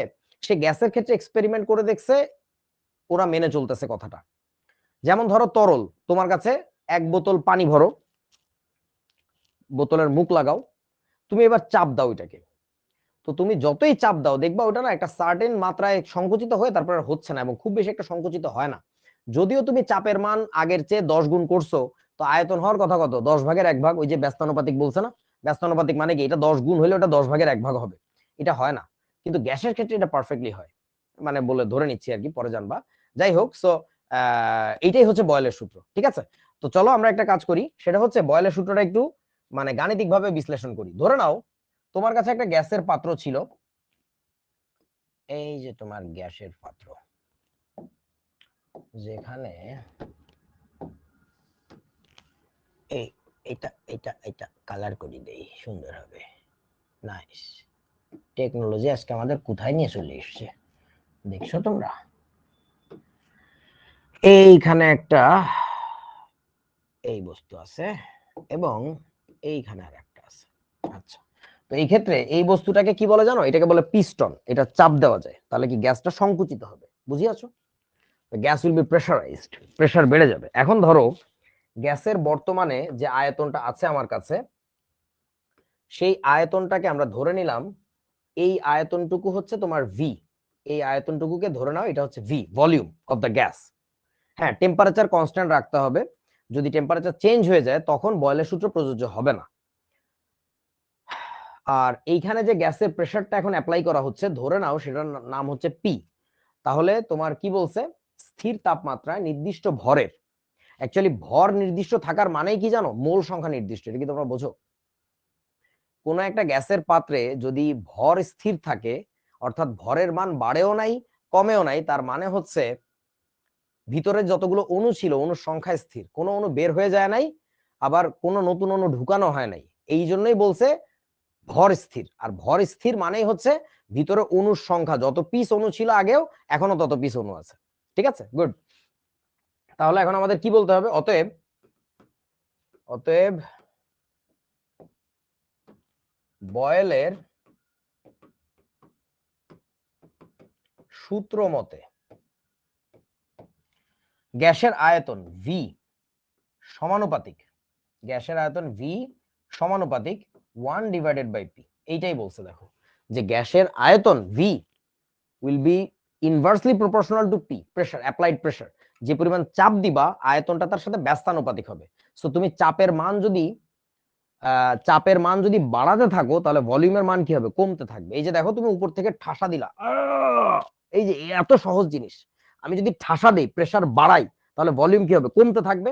সো এই যে দেখো একটা বাড়লে আর একটা কমে, এই যে তোমার প্রেসার যত বাড়াতে থাকবা ভলিউম উইল বি ডিক্রিজিং। সহজ কথা, বুঝিয়াছো? আচ্ছা, এখন কথা হচ্ছে তাহলে আমরা এর পরের লাইনে একটা কাজ করি। পরের লাইনে যাওয়ার আগে এখানে একটু বলে যাই, সেটা হচ্ছে যে এই সময় কি কনস্ট্যান্ট সেটাকে পাশে থার্ড ব্র্যাকেটে লিখতে হবে। যে সময় কি কনস্ট্যান্ট, এই সময় তোমার প্রথম কথা টেম্পারেচার কনস্ট্যান্ট এবং তোমার মোল নাম্বার কনস্ট্যান্ট। ওই যে বলছিলাম যে কোনো দুইটা নিয়ে কাজ করলে বাকি দুইটা কনস্ট্যান্ট থাকবে। সো ভিআরপি নিয়ে যখন কাজ করবা তখন টেম্পারেচার আর মোল নাম্বার কনস্ট্যান্ট রাখতে হবে। ঠিক আছে? অর্থাৎ দেখো তুমি যদি চাপ বাড়াও তাহলে আয়তন তো ছোট হওয়ার কথা। এখন তোমার রায়হান এখানে চাপ দিচ্ছে, তো কনস্ট্যান্ট একটু বুঝান ভাইয়া, আমাদের ক্লাস 9 এর কোর্স আছে মাইমুনা, ক্লাস 9-এ আমরা কনস্ট্যান্ট কি এটা শিখাই। তুমি চাইলে ভর্তি হয়ে যেতে পারো, আমি বলে দিব কম টাকায় ভর্তি নেবে। ধ্রুবক, ধ্রুবক কনস্ট্যান্ট মানে ধ্রুবক, কনস্ট্যান্ট বুঝতেছে না, ধ্রুবক ওটার মান চেঞ্জ হবে না। অর্থাৎ প্রথমে যে তাপমাত্রায় ছিলে তাপমাত্রাটা ওইটা রাখতে হবে, তাপমাত্রার মান পরিবর্তন হলে হবে না। এখনই উদাহরণ দিচ্ছি, দেখো সেটা হচ্ছে ধরো এইখানে রায়হান চাপ দিছে, তো প্রেসার তো বাড়াইছে, তাহলে আয়তন কি হওয়ার কথা? কমার কথা। কিন্তু এখানে ধরো তোমাদের আরেকজন আরাফাত, ও শতানি করে করছে কি জানো, এই পাত্রের নিচে এসে একটা মোমবাতি জ্বালায় ধরছে, আগুন দিতেছে মোমবাতি, তাহলে কি তাপমাত্রা বাড়তেছে না? তোমার যদি চাপ বাড়াই তাহলে তো আয়তন কমার কথা, কিন্তু তুমি দেখতেছো আয়তন কমতেছে না। তার কারণটা কি জানো? নিচে থেকে একজন তাপমাত্রা বাড়াইতেছে। বন্ধু, বোঝো নাই? তাপমাত্রা বাড়াইলে কি হয় তোমরা জানো? আয়তন কি হয়? বৃদ্ধি পায়। সো প্রেসার বাড়ানোর কারণে যে পরিমাণ আয়তন ছোট হওয়ার কথা ওইটা হবে না, কারণ তুমি এখানে তাপমাত্রা বাড়াইছো। So that is the fact about Boyle's law. বয়েলের সূত্র কাজে লাগার জন্য তোমাকে টেম্পারেচারটা ফিক্স রাখতে হবে। অথবা ধরো ও এখানে আজকে সিদ্ধান্ত নিল, থাক আজকে আর তাপমাত্রা বাড়াবো না, আজকে আমি কি করব জানিস? নানুর ফ্রিজ থেকে কিছু বরফের টুকরা বের করে এনে এখানে পাত্রের নিচে ডলবো। বরফ পাত্রের নিচে ডলতেছে, তাহলে পাত্রটা কি হবে? আস্তে আস্তে ঠান্ডা হবে। তখন যেটা হবে, তোমার ওর যে চাপ দিছে সেই অনুযায়ী আয়তনটা একটা সার্টেন জায়গায় ছোট হওয়ার কথা ছিল, আয়তনটা ঘ্যাচাং করে আরো বেশি নিচে নেমে যাবে। কথা বোঝা না? আয়তন বেশি ছোট হয়ে যাবে, তার কারণ তুমি টেম্পারেচার ফিক্স রাখো নাই। এখন বয়েলের সূত্র কাজে লাগবে না। বুঝেছো বন্ধু? আচ্ছা, বুঝছি, ওকে। তো তাহলে এগুলো মুছে দেই। এখন পরের কথা হচ্ছে যেটা, তোমরা জানো যে আমরা যখন এরকম সমানুপাতিক চিহ্ন দেখি এটা আমরা অপছন্দ করি, এটাকে ফেলে দিতে চাই। তো ফেলে দিয়ে কি আসবে? এখানে একটা ধ্রুবক আনতে হবে। তাহলে ভি ইকুয়াল টু কোন একটা কনস্ট্যান্ট ধরে নিয়ে আসলাম রাস্তা থেকে, এই তুই এদিকে, তুই কনস্ট্যান্ট ইনটু 1/p। এটা কি বুঝছো? নবম শ্রেণীর বিষয়। আচ্ছা, ঠিক আছে। এর পরের লাইনে তাহলে আমরা একটা কথা বলতে পারি, সেটা হচ্ছে প্রেসারটাকে যদি বামে গুণ করি তাহলে আসবে কি? PV equal to constant. এই কথাটার মানেটা খুব ডেঞ্জারাস, যদিও জিনিসটা দেখতে হালকা পাতলা মনে হয়, বাট ট্রাস্ট মি এর মধ্যে অনেক ক্যাচাল আছে। এই ক্যাচালটা তোমাদেরকে দেখাবো ক্যাচাল কারে বলে এই অধ্যায়ের একেবারে শেষের দিকে যায়, তখন বুঝবা যে ও মোর খোদা, মুই তো মনে করছিলাম বয়েলের সূত্র খুব সহজ, সব পারি, আসলে তো কিছু পারি না রে। এটা টের পাবা পরে, এখন টের পাবা না। এখন মনে হবে পৃথিবী এত সৌন্দর্য, এই সৌন্দর্য কোথায় রাখতাম? তুমি রাখার জন্য জায়গায় খুঁজে পাবা না। ঠেলাটের পরে মনোযোগ দিয়ে দেখো, কথা বললো না উল্টা পুল্টা। আসো, এখন ঘটনা হচ্ছে তাহলে পিভি ইকুয়াল টু কনস্ট্যান্ট কোন একটা গ্যাসের পাত্রের জন্য যখন তার টেম্পারেচার এবং মোল নাম্বার ফিক্স থাকে। ধরো ঘটনা হচ্ছে ওই যে রায়হান তো এখানে চাপ দিচ্ছে, সো ওর এক্সপেকটেশন আয়তন ছোট হবে। তো এক্সপেকটেশনের তো একটা মাত্রা আছে যে আয়তন ছোট হয়ে কই যাবে, সেটা এখান থেকে হিসাব করে বের করা যায়। আমরা একটু পরে অঙ্ক করতেছি। সো ঘটনা হচ্ছে শোনো, চাপ বাড়ালে তো আয়তন ছোট হয়, ঠিক না? কিন্তু দেখা গেল আয়তন যতটুকু ছোট হওয়ার কথা ছিল তার চেয়ে বেশি ছোট হয়ে গেছে। কেন জানো? ও সাফের ঠেলায় পাত্র ফাইটে এখান থেকে কিছু অণু বেরিয়ে যেতেছে, অর্থাৎ মোল নাম্বার কনস্ট্যান্ট নাই। যদি মোল নাম্বার কনস্ট্যান্ট না থাকে বন্ধু, তাহলে কিন্তু বয়লের সূত্র কাজ করবে না। You must have to keep the কি বলে temperature and mole number constant, ধ্রুবক রাখতে হবে, ঠিক আছে? আচ্ছা, এখন কথা হচ্ছে আমাদের প্রেসার আর ভলিউমের গুণফল হচ্ছে কনস্ট্যান্ট। তাহলে এই কথার মানে হলো কোনো একটা সার্টেন মোমেন্টে তার প্রেসার যত এবং তার সাথে তার ভলিউমটাকে যদি গুণ করা হয়, এই গুণফলের মানটা কখনো চেঞ্জ হবে না। কেন চেঞ্জ হচ্ছে না? তার কারণটা হচ্ছে তুমি প্রেসার যত গুণ বাড়াচ্ছ ভলিউম তত ভাগের এক ভাগ হয়ে যাচ্ছে, কমে যাচ্ছে, একটা বাড়তেছে একটা কমতেছে। তাহলে বন্ধু এই দুইটার গুণফল কিন্তু অলওয়েজ এক জায়গাতেই থাকবে। আমার কথা কি বুঝছো? একটা বাড়াইলে আর একটা কমে। তাই যদি হয় তাহলে যেটা হবে, এই দুইটার গুণফল কখনো তোমার পরিবর্তন হবে না। এই জন্য আমরা বলছি that value is constant, that value is constant, ঠিক আছে? আচ্ছা, তাহলে আমি এখন একটা কথা লিখতে পারি এখান থেকে। সেই কথাটা হচ্ছে যেহেতু যে কোনো একটা মুহূর্তের চাপ আর আয়তনের গুণফল কনস্ট্যান্ট, তার মানে কোন একটা মুহূর্তের চাপ ছিল ধরো P1 এবং ওই মুহূর্তেরই আয়তন ছিল V1। তাহলে প্রথম অবস্থার চাপ আয়তনের যে গুণফল, একটু পরে তুমি চাপ চেঞ্জ করে ফেললা P2 এবং তখন আয়তন হইলো হচ্ছে V2। প্রথম অবস্থার চাপ আয়তনের গুণফল আর দ্বিতীয় অবস্থার চাপ আয়তনের গুণফল কি হবে বলেন তো? সমান হবে। বুঝিয়াছো ফাহমিদা? ফাহমিদা বলছে ওর নাকি সব মাথার উপর দিয়ে যাচ্ছে। আব্বু তুমি একটু উঠে দাঁড়াও। যখন যখন একটি বিমান তোমার মাথার উপর দিয়ে যাবে এবং তুমি চাও বিমানটা আমার মাথার মধ্যে ঢুকুক, তুমি তো বসেছিলে, বিমান এখান থেকে যাচ্ছে, তুমি আস্তে দাঁড়ায় পড়বা, তখন মাথার মধ্যে যাচ্ছে। শিশু জিনিস আব্বু, না বোঝার তো কিছু নেই। আচ্ছা, এখন কথা হচ্ছে এক্সাম্পল দেন। এইটা একটা ভালো কথা বলছে। এক্সাম্পলে যাচ্ছি, তার আগে আরেকবার বলে নেই যে প্রথম অবস্থার চাপ যদি P1 হয়, তখনকারই আয়তন যদি তোমার V1 হয়, তো প্রথম অবস্থার চাপ আয়তনের যে গুণফল সেটা পরবর্তী অবস্থার চাপ আয়তনের গুণফলের সমান হবে। এই জন্যই প্রথমে বলা হয়েছে পিভি এর গুণফলটা কনস্ট্যান্ট। আর এইখান থেকে যে এখানে আসছে এটা রসায়নের কিছু না, এটা শতভাগ গণিত, ঠিক আছে? এবার দেখো তাহলে একটু পরে আইসা আর একজন, ধরো তোমার নানা এসে এর উপরে বসে পড়ছে। দাঁড়াও, তোমার নানাকে কি করা যায়, প্রেশারটা এখানে লিখি। হ্যাঁ, তোমার নানা এসে এখানে বসছে, হ্যাঁ একটা জায়গা পাইছে, এখানে বসে পড়ছে। পেও পেও পেও, এটা তোমার নানা এসে টুপুস করে বসে পড়ছে। তাহলে কি চাপ আরো বেড়ে গেল না? এইবার যে চাপের মান হবে তার নাম আমরা দিলাম হচ্ছে P3। নতুন চাপের মান দিলাম P3। তো এই চাপে গেলে তখন তো আয়তন আর একটা পাওয়া যাবে, ওই আয়তনের নাম দিব হচ্ছে আমরা V3। তাহলে P3 ইন্টু V3, এইটার গুণফল কি হবে? ওই কে এর ভ্যালু সমান হবে, আগের মানের সমান হবে। বুঝিয়াছো কেন হইতেছে এরকম? তোমার প্রেসার যত বাড়ে এইটা তত কমে, তাহলে গুণফল তো একই জায়গাতেই থাকবে। সহজ কথা। আচ্ছা, তো এই জিনিসটাকেই আমরা বারবার কাজে লাগাবো অঙ্ক করার সময়, যে এইটাকে আমরা বলবো বয়েলের সূত্র। এই যে এটা আমাদের অঙ্ক করতে গেলে বারবার কাজে লাগবে। আমি এবার একটা বাস্তব উদাহরণ দিই তোমাদেরকে। এই যে সূত্রটা আরো একবার লেখা আছে আমাদের কাছে, সো যেন দেখতে পারো। ধরো কোন একটা গ্যাসের পাত্র ছিল, এই যে তোমার গ্যাসের পাত্র, এই গ্যাসের পাত্রের ক্ষেত্রে আমাদের কি হয়েছে, একটা পিস্টন আছে উপরে, এই যে একটা পিস্টন হয়েছে আর কি, হইলো। চলে এসো বন্ধু মাঝখানে, এই তো।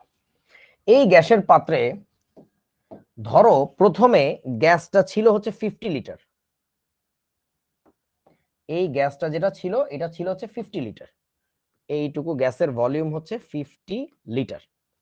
তখন গ্যাসের উপরে যে চাপ ছিল, ধরে নাও এই চাপের মানটা ছিল হচ্ছে 2 অ্যাটমসফিয়ার, হতে পারে না, জাস্ট দিলাম আর কি একটা মান, ওই যে এক্সাম্পল দেখতে চাইছো এই জন্য বলতেছি। তো এখন এই যদি অবস্থা হয় তাহলে এটাকে আমরা নাম দিব কি বলতো, এটা কি V1 নাকি P1? Definitely V1, volume 1।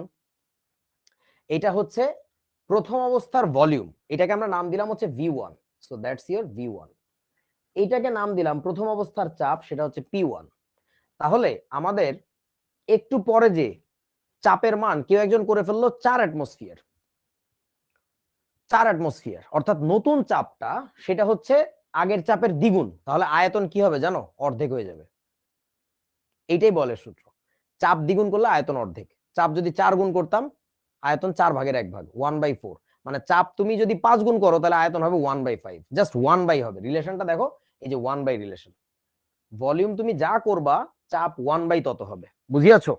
তাহলে আমরা একটা জিনিস একটু লিখি, সেটা হচ্ছে আমরা এদের ক্ষেত্রে লিখতে পারবো যে pressure 1 into volume 1 equal to হচ্ছে প্রেসার 2 ইন্টু ভলিউম 2, বা so on and so forth, যতবারই তুমি চেঞ্জ করো না কেন ওই গুণফলটা একই থাকবে।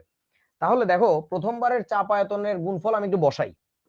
প্রথমবারের চাপ ছিল 2 অ্যাটমসফিয়ার ইন্টু আয়তন ছিল 50 লিটার। একটু পরে চাপ কত করে ফেলছিলাম বলছি 4 অ্যাটমসফিয়ার, তখন তুমি বের করে ফেলতে পারবে এখান থেকে নতুন আয়তন কত হবে। আমার কথা কি বুঝিয়াছো? এইখান থেকে বের করা যাবে। ঠিক আছে, আচ্ছা, তো এবং কত হবে সেটা বুঝতেই পারতেছি। এই দুইটার গুণফলের সমান যদি ওকে হতে হয়, এই দুইটার গুণফলের সমান যদি ওই গুণফল হইতে হয়, এই গুণফল হইতে হয়, তাহলে ডেফিনেটলি V2 এর মান আসবে কত, 25। তাহলে V2 এর মানটা দেখো, হিসাব করে দেখি আমরা একটু কত আসে। এই যে V2 এর মানটা এইদিকে 50 দুগুণে 100, 100কে 4 দিয়ে ভাগ করলে 25, একক কি হবে, লিটার। খেয়াল করে দেখ ভাই, তুই কি করছিস, তুই করছিস হচ্ছে চাপ দ্বিগুণ করা হয়েছে। প্রেসার আগে 2 অ্যাটমসফিয়ার ছিল, এখন চাপ কত হয়েছে, 4 অ্যাটমসফিয়ার। চাপ দ্বিগুণ করার কারণে আয়তন ঠিক অর্ধেক হয়ে গেছে, 50 থেকে হয়ে গেছে 25। তোমরা কি বুঝছো আমার কথা? একটা যে হারে বাড়ে আর একটা ওই হারে কমে। চাপ দ্বিগুণ হয়েছে, আয়তন অর্ধেক হবে। চাপ 4 গুণ হয়েছে, আয়তন 4/1 হবে। সহজ, ইজি। আচ্ছা চলো এবার একটু অঙ্ক টঙ্ক করা যাক আমাদের। এই যে এই একটু অঙ্ক ধরলেই দেখবা একদম খোলাসা হয়ে যাবে। ঠিক আছে, আজকে খুব বেশি তোমাদের পড়াশোনা আমরা দিব না, একদম হালকার উপর দিয়ে ঝাপসা। আস্তে আস্তে শেখো, কোনো সমস্যা নেই, এখনো কলেজে ক্লাসই শুরু হয় নাই, তবে সিনসিয়ারিটি লাগবে ভাই, সিনসিয়ারিটি লাগবে। বিশ্বাস করো কলেজের সময়টা না দেখতে দেখতে নাই হয়ে যায়। যে তোমরা কোয়ার্টার মানে আমাদের সাথে শুরু করছো, এই দেখতে দেখতে সেকেন্ড ইয়ারের পোলাপান, একটু আগে মনে হয় শিখবো জিতবো গ্রুপে একটা তোমার পোস্ট দিছে যে এই তো সেদিনই ভর্তি হলাম অথচ আজকে সিনিয়র হয়ে গেলাম। ব্যাপারটা এরকমই হবে তোমাদের সাথেও। তোমরাও পরবর্তী ব্যাচ যখন আসবে 26 ব্যাচ, তোমরা দেখবা যে হঠাৎ করে ভাই আমরা তো এখন আর জুনিয়র মোস্ট নাই, আমাদেরকে ভাইয়ারা কত বড় বড় কথাবার্তা বলতেছে। সো দেখতে দেখতে নাই হয়ে যাবে। সো তখন যারা একটা একটা করে দিন নষ্ট করে, তখন দেখবা যে অনেক বেশি পিছনে চলে গেছে আর কি। হ্যাঁ হোমওয়ার্ক দিব, সবই দিব, সমস্যা নাই। আগে শোনো, হোমওয়ার্ক হচ্ছে আমি যা পড়াইছি এটা ঠিকমতো মাথার মধ্যে রাখা, এটা হচ্ছে হোমওয়ার্ক ভাই। তুমি ধরো ধরা বাঁধা 2-3টা অঙ্ক দিলাম, ওইটা করে মনে করলো হোমওয়ার্ক হয়ে গেছে, না, this is not it works. Actually তোমাকে পড়ানো প্রতিটা জিনিস তুমি যেন ঠিক মতো মাথার মধ্যে রাখতে পারো, পরের ক্লাসে যেন কাজে লাগে, সেই ব্যাপারটা দেখতে হবে আর কি। আচ্ছা এবার আসো। হ্যাঁ হ্যাঁ হ্যাঁ হ্যাঁ হ্যাঁ, মাইমুনা সাবাস। মাইমুনা একটা ভালো কথা বলছে, স্যার আয়তন বাড়লে কি চাপ কমবে? অবশ্যই রে আব্বু, তুই একটু ভেবে দেখ, এইভাবে একটু ভেবে দেখ। ধর এই পিস্টনটা, আমি একটা কাজ করি দাঁড়া,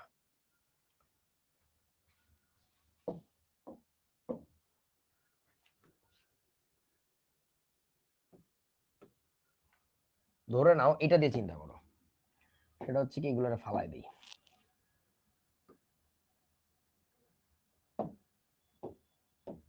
এগুলা নাই, দূর কেউ, সব ডিলিট, কিছু নাই।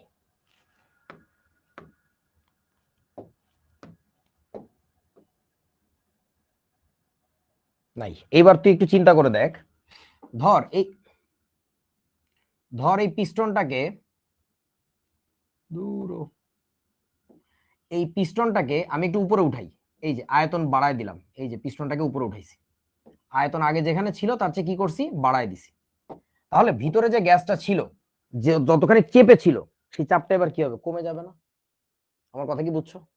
আবারও বলতেছি, আয়তন যদি আমরা কি করি, কমায় দেই, তাহলে চাপ দেখতেছি বেড়ে যাচ্ছে। তাহলে এবার আয়তন যদি বাড়ায় দাও তাহলে চাপ কমে যাবে, ভিতরে এত প্রেসার নাই। সহজ জিনিস তো। আচ্ছা চলো অঙ্কটা করে ফেলি। সেটা হচ্ছে তোমাকে এখানে কি বলছে, স্থির তাপমাত্রায় একটি গ্যাসের আয়তন 540 মিলিলিটার থেকে হ্রাস করে 320 মিলিলিটার করা হলো। তাহলে আমরা কি লিখবো জানো? এইটা হচ্ছে তোমার দেয়া তথ্যগুলো আমরা ডান পাশে লিখবো। ভলিউম 1 গ্যাসের প্রথম অবস্থার আয়তন কত? 540 মিলিলিটার। মিলিলিটারে আছে থাকুক, আয়তন চেঞ্জ করতেছি না। হ্রাস করে এখানে আনা হয়েছে, এত করা হলো, তার মানে এটা কি পরবর্তী অবস্থার ভলিউম না? প্রথম অবস্থার ভলিউম ছিল 540 মিলিলিটার, পরবর্তী অবস্থার ভলিউম কত? সেটা হচ্ছে তোমার 320 মিলিলিটার। ঠিক আছে, ওকে। যদি প্রাথমিক চাপ এত কিলোপ্যাসকেল হয়ে থাকে, প্রাথমিক চাপ মানে প্রথমে যে আয়তনটা দিছে তখনকার যে চাপ ছিল সেটার মান হচ্ছে P1, প্রাথমিক চাপ 63.3 কিলোপ্যাসকেল হয়ে থাকে, তবে সংকোচনের পর, এই যে সংকোচন হয়েছে না 540 থেকে 320 তে আসা মানে কি কম্প্রেসড হয়েছে, সংকোচনের পর এর চাপ কত হবে, নতুন চাপ কত হবে? তার মানে কি জানতে চাইছে বলো তো? অতএব P2 ইকুয়াল টু হোয়াট? আমরা প্রায় ফিজিক্সের অঙ্কে এই কাজ করে থাকলেও, এরকম সুন্দর করে ডেটা লিখে নিলেও কেমিস্ট্রিতে নেই না, এটা অবশ্যই করবা, মাস্ট। আচ্ছা, তো আমরা এখন বুঝতেই পারতেছি যেহেতু স্থির তাপমাত্রা ছিল, সব কন্ডিশন ম্যাচ করতেছে বয়েলের সূত্রের সাথে, তাহলে আমরা কি লিখবো? P1 V1 equal to P2 V2। সবাই তো মোটামুটি আমার আগে করেই ফেলছো, আমি একটু বয়স্ক মানুষ, আস্তে আস্তে করলাম। ঠিক আছে, সমস্যা নাই, গুড, ভেরি গুড। প্রেসার 1 এর মান কত? সেটা হচ্ছে আমাদের 63.3 কিলোপ্যাসকেল ইনটু ভলিউম 1 এর মান কত? 540 মিলিলিটার। প্রেসার 2 এর মানটা কত ওইটা আমরা বের করব, ইনটু ভলিউম 2 এর মানটা হচ্ছে 320 মিলিলিটার। সবগুলো আয়তন মিলিলিটারে আছে, চেঞ্জ করি নাই। কখন চেঞ্জ করা লাগে আমি পরে বলে দিব, আপাতত যে একক দেয়া থাকবে ওইভাবে বসাবা। ঠিক আছে? আচ্ছা, চাপ যদি 3 বার পরিবর্তন করি তাহলে অঙ্ক কিভাবে করব? কোনো সমস্যা নেই ভাই, তখন তুমি লিখবা equal to P3 into V3, কোনো সমস্যা নেই, তো তাও করা যাবে। প্রথম অবস্থার ডেটা যেহেতু দেওয়া আছে, এখান থেকে P2 এর মান বের করলা, তৃতীয়বারের জন্য তুমি আবার ধরো V3 এর মান জানো, তাহলে P3 এর বের করতে পারবা, অথবা P3 এর মান জানো তাহলে V3 বের করতে পারবা। 3 বার কেন, 3000 বার চেঞ্জ করলে একই সূত্র, একই কাহিনী। আচ্ছা, এবার রাইসুল আমার একটা ক্যালকুলেটর লাগবে। তাহলে এখান থেকে আমরা কি করতে পারবো? আমরা এখান থেকে P2 এর মানটা বের করতে পারবো। চলো করি। তোমাদের দুই রকমের তথ্য আসছে, এই জন্য আমি নিজে করে দেখি, তোদের কথার ভরসা নাই। 63.3 ইন্টু 540 ডিভাইডেড বাই কত? 320। এটা করলে আসে হচ্ছে, হ্যাঁ অনেকেরই উত্তর হয়েছিল, দেখলাম যে এই আনসারটাই লেখছে 106.818। এত কি বলেন তো? এত হচ্ছে, এখন দেখো প্রেসারটা আগে কোন এককে ছিল? প্রেসারটা আগে ছিল কিলোপ্যাসকেল এককে, তাহলে এখনো কিসে থাকবে? কিলোপ্যাসকেলেই থাকবে। এই যে কিলোপ্যাসকেল, এটা লিখে বলবা স্যার অঙ্ক হয়ে গেছে, আমি বাড়ি যাই, শেষ, সহজ। এই মানটাকে তোমার কোনোভাবে অ্যাটমসফিয়ারে বা অন্য কোনো এককে কনভার্ট করার দরকার নাই। আচ্ছা, একজন ধরে ফেলছে আবার sir it's an homogeneous equation, কি দরকার মাইমুনা? আচ্ছা, তার মানে ও হচ্ছে যে সেকেন্ড ইয়ারের পোলাপাইন, এখন যারা 24 ব্যাচ, ওদের জন্য বানানো ভিডিওটা দেখছে এবং সে বুঝতে পারছে, ভেরি গুড, ঠিক আছে। চলো এবার আর একটা অঙ্ক করা যাক। 0 ডিগ্রি সেলসিয়াস তাপমাত্রা ও এত চাপে কিছু পরিমাণ অক্সিজেন গ্যাস এত সেন্টিমিটার কিউব আয়তন দখল করে। তাহলে আমরা কি করবো জানো? এখানে ডেটাগুলো একটু লিখে ফেলি। তোমার কাছে দেওয়া ছিল হচ্ছে প্রেসার 1, প্রথম অবস্থার প্রেসার হচ্ছে 93.33 কিলোপ্যাসকেল। এত চাপে কিছু পরিমাণ অক্সিজেন গ্যাস এত আয়তন দখল করে, এটাকে আমরা নাম দিব কি? V1। মনে রাখবা P1 মোমেন্টে প্রেসার 1 থাকা অবস্থায় যে ভলিউম থাকে তাকে বলে হচ্ছে V1। তাহলে V1 এর মানটা হচ্ছে 0.3 সেন্টিমিটার কিউব। থাকুক না, সিসিতে আছে, থাকুক। এবার বলতেছে তাপমাত্রা ঠিক রেখে, তাপমাত্রা ঠিক রাখছে, এই ব্যাপারটা আমি অঙ্কের শুরুতেই একটু দেখে ফেলছিলাম, এই কারণে ইনিশিয়ালি দেওয়া যে তাপমাত্রাটাকে লেখেই নাই, যে টেম্পারেচারের কোনো ইস্যু এখানে নাই। ওই প্রথমে যে তাপমাত্রাটা দিছে ওটা জাস্ট তোমার সাথে ফাইজলামি করার জন্য ভাই। সো তাপমাত্রা ঠিক রেখে যদি চাপ এত কিলোপ্যাসকেল এ উন্নীত করা হয় তাহলে গ্যাসটির আয়তন কত হবে? এখন তোমরা একটু আমাকে বলো যে এই ক্ষেত্রে এই যে এত কিলোপ্যাসকেল, এটা কিসের মান বলো তো? এটা কিসের মান? P2। আচ্ছা, একটু ভেবে দেখো P2 এর মানটা কি আসলে এটা, যে 106.66 কিলোপ্যাসকেল, নাকি আগের চাপের সাথে এটা যোগ করা লাগবে? কারণ এখানে কিন্তু উন্নীত করা বলছে, উন্নীত করা, বাড়ানো হয়েছে। তার মানে এইটাই কি P2, নাকি এর সাথে আগেরটা যোগ করলে আমরা P2 পাবো? কোনটা? প্লাস করা লাগবে, এই যে যোগ করা লাগবে কয়েকজন বলতেছে। আচ্ছা এইবার একটু ভালো করে মনোযোগ দিয়ে শোনো, এই অঙ্কটা দেখতে সহজ মনে হলেও এই অঙ্ক কিন্তু বুয়েটে আসা, এবং এইখানে একটা বিশেষ মানে অক্ষর আছে, বলে দিচ্ছি আমি। P2 এর মান আসলে এইটা হবে, এর সাথে যোগ করার দরকার নেই, এইটাই P2। তাহলে তোমাকে কি জানতে চাইছে, যদি চাপ এত কিলোপ্যাসকেলে উন্নীত করা হয় তাহলে গ্যাসটির আয়তন কত হবে গণনা করো, মানে প্রেসার যখন এটা হবে তখন ভলিউম কত হবে। সো তোমরা অঙ্কটা নিজেরাই পারবা আমি জানি। P1 V1 ইকুয়াল টু হচ্ছে P2 V2, এখানে সব মান বসাই দিবা, এখান থেকে V2 এর মানটা পাবা। আমাকে একটু বলো এখান থেকে V2 যেটা বের হবে সেই V2 এর মানটা কোন এককে বের হবে বলো তো? তোদের আসছে কত? 0.2625, 0.2625। আচ্ছা আমি তোদেরটা দেখে বসাই দিলাম, এত সেন্টিমিটার কিউব এককে আসবে, কারণটা হচ্ছে আগেরটা ছিল সেন্টিমিটার কিউবে, তাহলে এটাও আসবে সেন্টিমিটার কিউবে। দ্যাটস ইওর আনসার, ডান। এখন তোরা একটু আমাকে ভেবে বল ভাই, যে এই অঙ্কে যদি আমরা একটা অক্ষর পরিবর্তন করে দিতাম, একটা অক্ষরের একটা শব্দ, এক অক্ষরের একটা শব্দ, বাংলা শব্দ, তাহলে পুরো অঙ্কটাই বদলে যেত। না না না, সেন্টিমিটার কিউবকে মিটার কিউবে নেওয়ার কোনো দরকার নেই, যেভাবে আছে ওইভাবে বসায় দাও। কখন যে পরিবর্তন করতে একটু ধৈর্য ধরো, আমি সব বলে দিব। আচ্ছা সবাই অনেকেই ধরে ফেলছো, এই যে এ শব্দটা যদি বাদ দেওয়া হয়, আমি এখানে মার্ক করে ফেলছি, আমার ভুল হয়েছে, এটা আমার করাটা উচিত হয়নি। এই যে অক্ষরটা আছে না এ, এ যদি চেঞ্জ করে দিতা, ধরো এটাকে তুমি ডিলিট করে দিছো, পুরো অঙ্ক বদলায় যেত। কারণটা হচ্ছে যদি চাপ এত কিলো প্যাসকেল উন্নীত করা হয়, তার মানে হচ্ছে আগের যে চাপ ছিল তার সাথে আরো অ্যাড করা হয়েছে। ভালো করে বোঝো, এত কিলো প্যাসকেল উন্নীত করা হয়েছে, তার মানে আগের যে চাপ ছিল তা তো ছিলই, তার সাথে আরো অ্যাড করা হয়েছে, তাকে বলা হচ্ছে এত কিলো প্যাসকেল উন্নীত করা। আর যদি বলে এত কিলো প্যাসকেল এ উন্নীত করা হয়েছে, যদি বলে এত কিলো প্যাসকেল এ উন্নীত করা হয়েছে, এ মানে হচ্ছে ওইখানে গেছে, ওইখানে গেছে, মানে ওইটাই তার ফাইনাল। কেউ বোঝে না? না না, যোগ করা লাগবে না তো এখানে। আবারও বলছি, ধরো তোমাদের মধ্যে একজন ক্লাস 5-এ পড়ে, তোমাদের মধ্যে একজন ক্লাস 5-এ পড়ে, তো ওকে বলা হলো যে ওকে আহ ওকে 10 ক্লাস প্রমোশন দেওয়া হয়েছে। 10 ক্লাস প্রমোশন তার মানে কি জানো? ও এখন কোন ক্লাসে পড়ে বলো?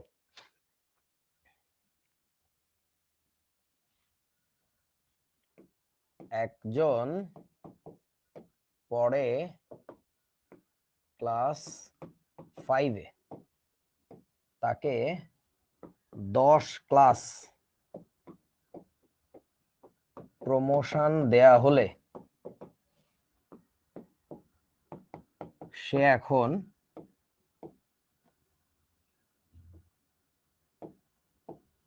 পড়ে কোন ক্লাসে বলেন তো? 10-এ? 15 ক্লাস, 15 ক্লাস নামে ধরো কোনো একটা ক্লাসে আছে আর কি, সে এখন পড়ে 15 ক্লাস এ, 15 ক্লাস বলে কোন একটা ক্লাস আছে ধরো। এইবার ধরো আর একভাবে চিন্তা করো, পুরো জিনিসটা আমি একটা কপি বানায় নিয়ে যাই। চলে এসো, এসেছো? হ্যাঁ। এখন ধরো আমি একটা জিনিস বাদ দিব, একজন পড়ে ক্লাস 5-এ, তাকে 10 ক্লাসের পরে বলবো হচ্ছে এ, 10 ক্লাস এ, এখানে আমি একটা এ লাগাই দিলাম, একটা পিঙ্ক কালারের এ। 10 ক্লাস এ প্রমোশন দেওয়া হইলো, বলো তো সে কোন ক্লাসে পড়ে?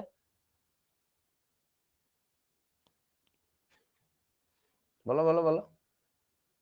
এখন সে পড়ে 10-এ, রাইট। এখন সে পড়ে হচ্ছে 10-এ, এখন কিন্তু সে 15-এ পড়ে না, এখন আর যোগ করা যাবে না, এখন 10-এ পড়ে। ভাই সোজা কথা, যদি এ থাকে তাহলে ওইটাই ফাইনাল। এ থাকার মানে ওইখানে গেছি, ওইখানে গেছি, ওইটাই তোমার শেষ। ঠিক আছে, আর যদি এ না থাকে তার মানে হচ্ছে যোগ করা লাগবে। এখন বলো, আশা করি সবাই বুঝতে পারছো। এখন বলো এখানে যে এ লেখছিল, এত কিলো প্যাসকেল এ উন্নীত করা হয়, তার মানে এইটাই তার ফাইনাল প্রেসার ছিল, নাকি আগেরটার সাথে যোগ করা লাগবে বলেন দেখি?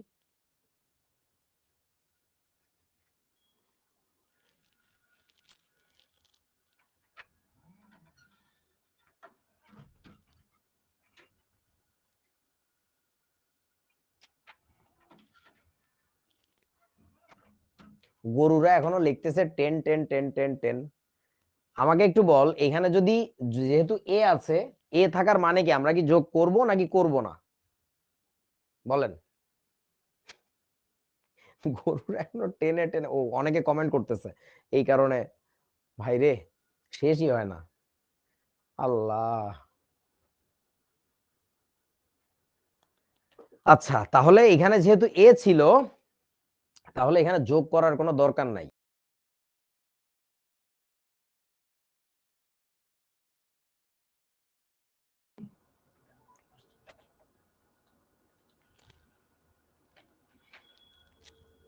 অডিও ভিডিও সব ঠিক আছে? পোলাপান একটু কমেন্ট করে জানাও। একটু বড় করত কমেন্ট, দেখি কি বলে।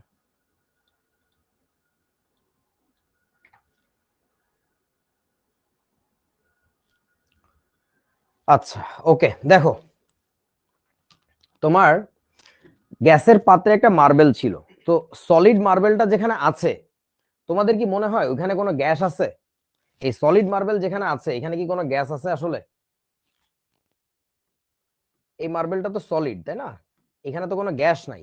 ওকে, যদি গ্যাস না থেকে থাকে তাহলে আমাদের একটা কাজ করতে হবে। এইটুকু জায়গায় গ্যাস ধরা যাবে না। এইটুকু গ্যাসের এইটুকু জায়গার আয়তন ধরে নিলাম আমরা ভি। ওই মার্বেলটার আয়তন ধরে নিলাম ভি। তাহলে গ্যাস আছে কোথায়? এর বাইরে, তাই না? আমি আবারও বলতেছি, তোমাকে বলছিল স্থির তাপমাত্রা 1000 কিলোপ্যাসকেল চাপে একটি মার্বেল সহ, লক্ষ্য করেছো? একটি মার্বেল সহ কোন গ্যাসের আয়তন, মার্বেল সহ গ্যাসের আয়তন কিন্তু বলছে। তাহলে আমাদের এখানে গ্যাস তাহলে কতটুকু আছে? তাহলে আমাদের এখানে গ্যাস আছে কতটুকু দেখি আমরা একটু। ওইটা হচ্ছে প্রথম অবস্থার চাপ, নাম দিলাম P1। P1 এর ভ্যালু হচ্ছে 1000 কিলোপ্যাসকেল। 1000 কিলোপ্যাসকেল। এই চাপে মার্বেল সহ কোন গ্যাসের আয়তন 150 সেন্টিমিটার কিউব। তাহলে এই চাপে গ্যাসের যে আয়তন তাকে নাম দিলাম V1। P1 চাপে গ্যাসের যে আয়তন তার নাম দিলাম P1। সেই P1 এর পরিমাণটা তুমি কত লিখবা? 150 সেন্টিমিটার কিউব হবে কি? 150 সেন্টিমিটার কিউব কি হবে? না। কেন হবে না? কারণ 150 সেন্টিমিটার কিউব যে আয়তনটা সেটা ছিল মার্বেল সহ। তাহলে তোমার ওইখানে তো মার্বেলটা যেখানে ছিল ওখানে কিন্তু আসলে কোনো গ্যাস ছিল না। ওইখানে কিন্তু কোনো গ্যাস ছিল না। তাহলে আমাদের যেটা করতে হবে 150 মাইনাস ভি, কিছু একটা ভলিউম ধরে নিতে হবে। তাহলে 150 মাইনাস হচ্ছে ভি সেন্টিমিটার কিউব, এটা লিখলাম আমরা। যে ক্ষেত্রে ধরে নিতে হবে, প্রথমে তুমি বলে নিবা যে ধরি, এই পুরো জিনিসটাকে নিচে নামায় নিয়ে আসি। লিখবা হচ্ছে ধরি, ধরি মার্বেলের আয়তন, আয়তন equal to V centimetre cube. Centimetre cube এককে ধরে নিলাম আমরা। আচ্ছা, তাহলে প্রেসার 1 ছিল এটা, ভলিউম 1 হচ্ছে মাইনাস ভি। এইবার আমরা কি করব? প্রেসার 2, পরবর্তী অবস্থার যে প্রেসার সেটা কত? 1500 কিলোপ্যাসকেল চাপে। তাহলে 1500 কিলোপ্যাসকেল। এত চাপে মার্বেল সহ, আবারও দেখো মার্বেল সহ কি বিপদে পড়ছি এটাকে নিয়ে। এইবারও বলতেছে মার্বেল সহ ওই গ্যাসের আয়তন 120 সেন্টিমিটার কি বলে, মার্বেলের আয়তন কত? তাহলে প্রেসার 2 যদি এত হয়, বলো তো V2 কত লিখবো? V2 কি আমাদের 120? V2 কি আমাদের 120 সিসি? না, এইখানেও কিন্তু মাইনাস করতে হবে। তার কারণটা হচ্ছে এখনো যে 120 সিসি আয়তন মাপতেছে সেটা কিন্তু তোমার কি সহ? মার্বেল সহ।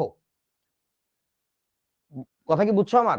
গুড, ধরতে পারছো। তাহলে 120 মাইনাস হচ্ছে ভি, এত সিসি। তাহলে তোমার কাছে জানতে চেয়েছে অতএব ভি ইকুয়াল টু হোয়াট, মার্বেলের আয়তন কত জানতে চাইছে। মার্বেলের আয়তন কত? আশা করি বুঝতে পেরেছো ছোট্ট বন্ধুরা। এই বস্তুটাকে একটু উপরে উঠাই দেই। ঠিক আছে, তাহলে তোমার কাছে জানতে চাইছে হচ্ছে ভি এর ভ্যালুটা কত। এই যে গ্যাসের যে ভলিউম, সরি গ্যাস না তো কি নাম ওটার, কি, মার্বেল, মার্বেলের আয়তনটা কত। তাহলে এবার আমরা কি করতে পারি? দেখো টেম্পারেচার যেহেতু কনস্ট্যান্ট ছিল, সূত্রের সেটআপ দেখে বুঝতেছি যে এখানে আমরা simply P1 V1 equal to হচ্ছে P2 V2 এটা অ্যাপ্লাই করতে পারবো। তারপরে P1 এর মানটা কত? 1000 কিলোপ্যাসকেল ইনটু, সরি, ইনটু হচ্ছে V1, ভলিউম 1 কত ছিল? 150 মাইনাস হচ্ছে V। আর P2 এর মানটা কত ছিল? 1500 ইনটু হচ্ছে V2 এর মানটা কত ছিল? 120 মাইনাস হচ্ছে V। এখান থেকে তুমি নিজে ক্যালকুলেট করে ক্যালকুলেটর দিয়ে ক্যালকুলেট করবা। এগুলো হাতে হাতে করলে স্যাররা পছন্দ করে না, যে তুমি যে হাতে ধরে ধরে করবা, এটার সাথে এটা গুণ করবা, এটার সাথে এটা গুণ করবা, এত কাহিনী দরকার নাই, ঠিক আছে? আচ্ছা, মাইনাস ভি কেন হলো স্যার? ওকে ভাইয়া, যেখানে একটা মার্বেল রাখা ছিল, একটা সলিড মার্বেল, ওই জায়গাটুকুতে কিন্তু কোনো গ্যাস ছিল না, এইখানে কোনো গ্যাস নাই। তাহলে ওরা কি বলছে? মার্বেল সহ, মার্বেল সহ, বাবু কথাটা পড়ো, মার্বেল সহ, সহ কোনো গ্যাসের আয়তন হচ্ছে 150 সিসি। তাহলে গ্যাসের আয়তন কত রে সোনা? গ্যাস কোথায় ছিল জানিস? গ্যাস ছিল হচ্ছে এর বাইরে, এই যে পিঙ্ক কালারের যে জায়গাগুলো, এইগুলোতে গ্যাস ছিল, এইগুলোতে গ্যাস ছিল, এইগুলো গ্যাস, ঠিক আছে, এইগুলো গ্যাস, এগুলা গ্যাস। তাহলে এই টোটালটা তো 150 সিসি, মার্বেল সহ আয়তন 150 সিসি। তাহলে অ্যাকচুয়ালি গ্যাস আছে কতটুকু? ওই 150 সিসি থেকে মার্বেলের আয়তনটা বাদ দিতে হবে। আমরা মার্বেলের আয়তন ধরে নিলাম হচ্ছে ভি, ধরে নিলে তাহলে তোমার ভি ওয়ান কত আসবে? 150 মাইনাস ভি আসবে না? এবং দ্বিতীয় অবস্থায় কিন্তু যখন আয়তনটা মাপছে, ওটা হচ্ছে 120 সিসি ছিল, সেটাও কিন্তু মার্বেল সহই মাপছে। দ্যাটস ওয়াই দ্বিতীয়বারেও তোমার ভি মাইনাস করতে হবে, ঠিক আছে? আচ্ছা, মানে ধরো ব্যাপারটা এরকম, তোমার একটা অঙ্ক দিলাম এরকম, যে তোমার কোলে একটা বিলাইয়ের বাচ্চা সহ তোমার ভর হইতেছে 50 কেজি, বিলাইয়ের বাচ্চা সহ তোমার ভর হইতেছে 50 কেজি। পরবর্তী অবস্থায় তোমার কোলে তখনও সেই বিলাইয়ের বাচ্চা ছিল, লাস্টে মানে অঙ্কের মধ্যে তোমার ভর লাগবে। এখন তোমার ভর কি ওই 50 কেজি ধরবা? না, তোমার ভর তো 50 কেজি না, বিড়ালের বাচ্চা সহ 50 কেজি ছিল। তাহলে বিড়ালের বাচ্চার ভর তো আধা কেজি হইলেও তো আছে, ওটা তো মাইনাস করে নেওয়া লাগবে। ওই কাজটাই আমরা এখানে করছি। মার্বেল সহ গ্যাসের আয়তন 150 সিসি, তাহলে মার্বেল ছাড়া শুধুমাত্র গ্যাসের আয়তন কত? সেটা হচ্ছে 150 মাইনাস ভি। আর এই সূত্রগুলো তো গ্যাসের জন্য প্রযোজ্য, অর্থাৎ চাপ দিলে যে গ্যাস সংকুচিত হয়, চাপ দিলে কি এখানে মার্বেল সংকুচিত হবে? বলতো, চাপ দিলে কি মার্বেল সংকুচিত হবে? এই বোকার দল, তোমরা যারা আনসার বাইর করছো, আনসারের জন্য তো পাগল হয়েও না। চাপ দিলে তো মার্বেল সংকুচিত হবে না, তাহলে ওইটুকু জায়গার জন্য ফর দিস স্পেস বয়েলের সূত্র প্রযোজ্য না। তাহলে ওইটুকুকে বাদ দিয়ে আমরা কথা বলতেছি, দ্যাটস ওয়াই আমরা এখানে মাইনাস করে নিছি, ঠিক আছে? আচ্ছা, তাহলে এবার এখান থেকে আনসার তোমরা বলতেছো ভি ইকুয়াল টু কত আসছে? 60 সিসি মনে হয়। ওকে, সিসি কেন বোলান, সিসি কেন বোলাই, তার কারণটা হইতেছে বলে দেই। এই যে তোমরা লেখো সেন্টিমিটার কিউব বা কিউবিক সেন্টিমিটার, এটা হচ্ছে সেন্টিমিটার, এমইটিইআর কিউব, বুঝো? CM cube. এই যে দেখো ওইখান থেকে কি করছে বন্ধু, সি সি, এই জন্য বলে সিসি, একই কথা। বোলান, বোলান না বলেন, বিওএলইএন, বলেন, এইটা বানান হচ্ছে এইটা, ঠিক আছে? ওকে স্যার, অঙ্কটার ক্যালকুলেশন শেষ করেন প্লিজ। আচ্ছা, ক্যালকুলেশন আমার কেন করতে হবে? তোমরা কি অষ্টম শ্রেণীতে পড়ো? শোনো, একটা মজার কথা বলি, সেটা হচ্ছে ধরো তুমি সুন্দরবনে বেড়াইতে গেছো, তো যে একজন গাইড ঠিক করছো, গাইড বুঝো তো, যে তোমার ঘুরায় ফিরায় দেখাবে, বিভিন্ন জায়গা চেনাবে, যে এই দিক দিয়ে গেলে ওইদিকে যাওয়া যায়, ওইদিকে বাঘ আছে, এইদিকে মৌমাছির চাষ হয়, বা ওইদিকে কুমির পাওয়া যায়। এখন তোমার যে গাইড, তাকে দিয়ে তুমি একটা কাজ করতেছো, যে ও আমার ব্যাগটা ফেলে আসছে, আপনি একটু প্লিজ ব্যাগটা নিয়ে আসেন তো। আচ্ছা, গাইড আবার চলে গেল, গাইড কিন্তু দেখাচ্ছিল ওইদিকে, একটু পরে বলবো, ওহো আমি তো প্যান্টই পরিনি, আমার তো লুঙ্গি পরে চলে এসেছি, জানতো আপনি দৌড় দিয়ে যে আমার প্যান্ট আবার নিয়ে আসেন, এখনই যাবেন। তো তুমি তামাশা করতে যে সমস্যা যেটা হয়েছে, ওই লোকটার তো কথা ছিল তোমাকে নতুনের সাথে পরিচিত করায় দিবে, যেটা পুরাতন সেটা তুমি নিজে করে নিবা। যে প্যান্ট আনার কাজ, ব্যাগ ফালায় আসছো, মোবাইলে চার্জার ফালায় আসছো, এগুলো তো তুমি যাইতে পারো। এটা ওই লোকরে পাঠাইলে যেটা হবে, তুমি 1 সপ্তাহ থাকবা, বাট ওই 1 সপ্তাহ থেকে তোমার আর এক বন্ধু যত যত স্কোয়ার কিলোমিটার সুন্দরবন চিনছে, তুমি এটা চিনবা না, কারণ তুমি গাইডকে বারবার পেছনে পাঠাচ্ছ। তো ধরো এই ক্যালকুলেশন করার যে কাজ, এই ক্যালকুলেশনটা সপ্তম শ্রেণীর বাচ্চারাও পারবে, এটা কেন আমার দেখাই দিতে হবে? এগুলো বলবাই না ক্লাসে। এইগুলো যত বেশি বলবা, তত তুমি বুঝবা টিচারকে পেছন টেনে ধরতেছো, পেছন টেনে ধরতেছো, টিচার সামনে তোমাকে নিয়ে যাওয়ার চেষ্টা করছো, তুমি পেছন টেনে ধরছো। এই কাজ করা যাবে না, এটা করলে তোমাদের ক্ষতি, তোমাদের ক্ষতি। আচ্ছা, সো ভি আসতেছে তোমরা বলতেছো 60 সিসি, ওটা লিখে দিলাম। সেন্টিমিটার কিউব অঙ্কে দিছে, তার মানে না সেন্টিমিটার কিউব লিখতে হবে, তুমি সিসি লিখলেও হবে, একই কথা আর কি। ঠিক আছে, so that is your answer. শেষ হয়ে গেল। আচ্ছা, এবার আমাদের আজকের মূল ক্লাস শেষ। এখন তোমাদের একজন বারবার একটা কমেন্ট করতেছিল, আমি সেটার একটু উত্তর দেই, বাট ওই টাইপের কমেন্ট ক্লাসের মধ্যে করবা না। সেটা হচ্ছে বই কোনটা কিনবো, বই কোনটা কিনবো।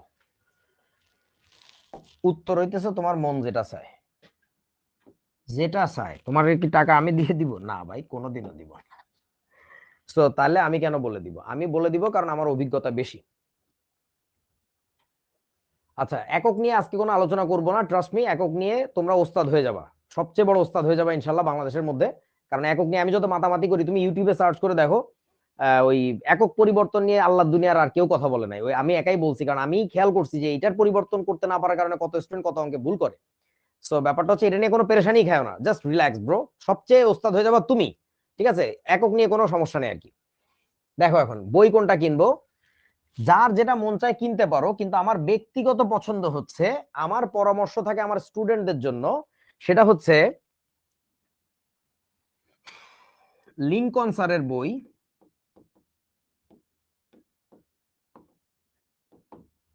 দুই নাম্বারটা হচ্ছে গুহ স্যারের বই,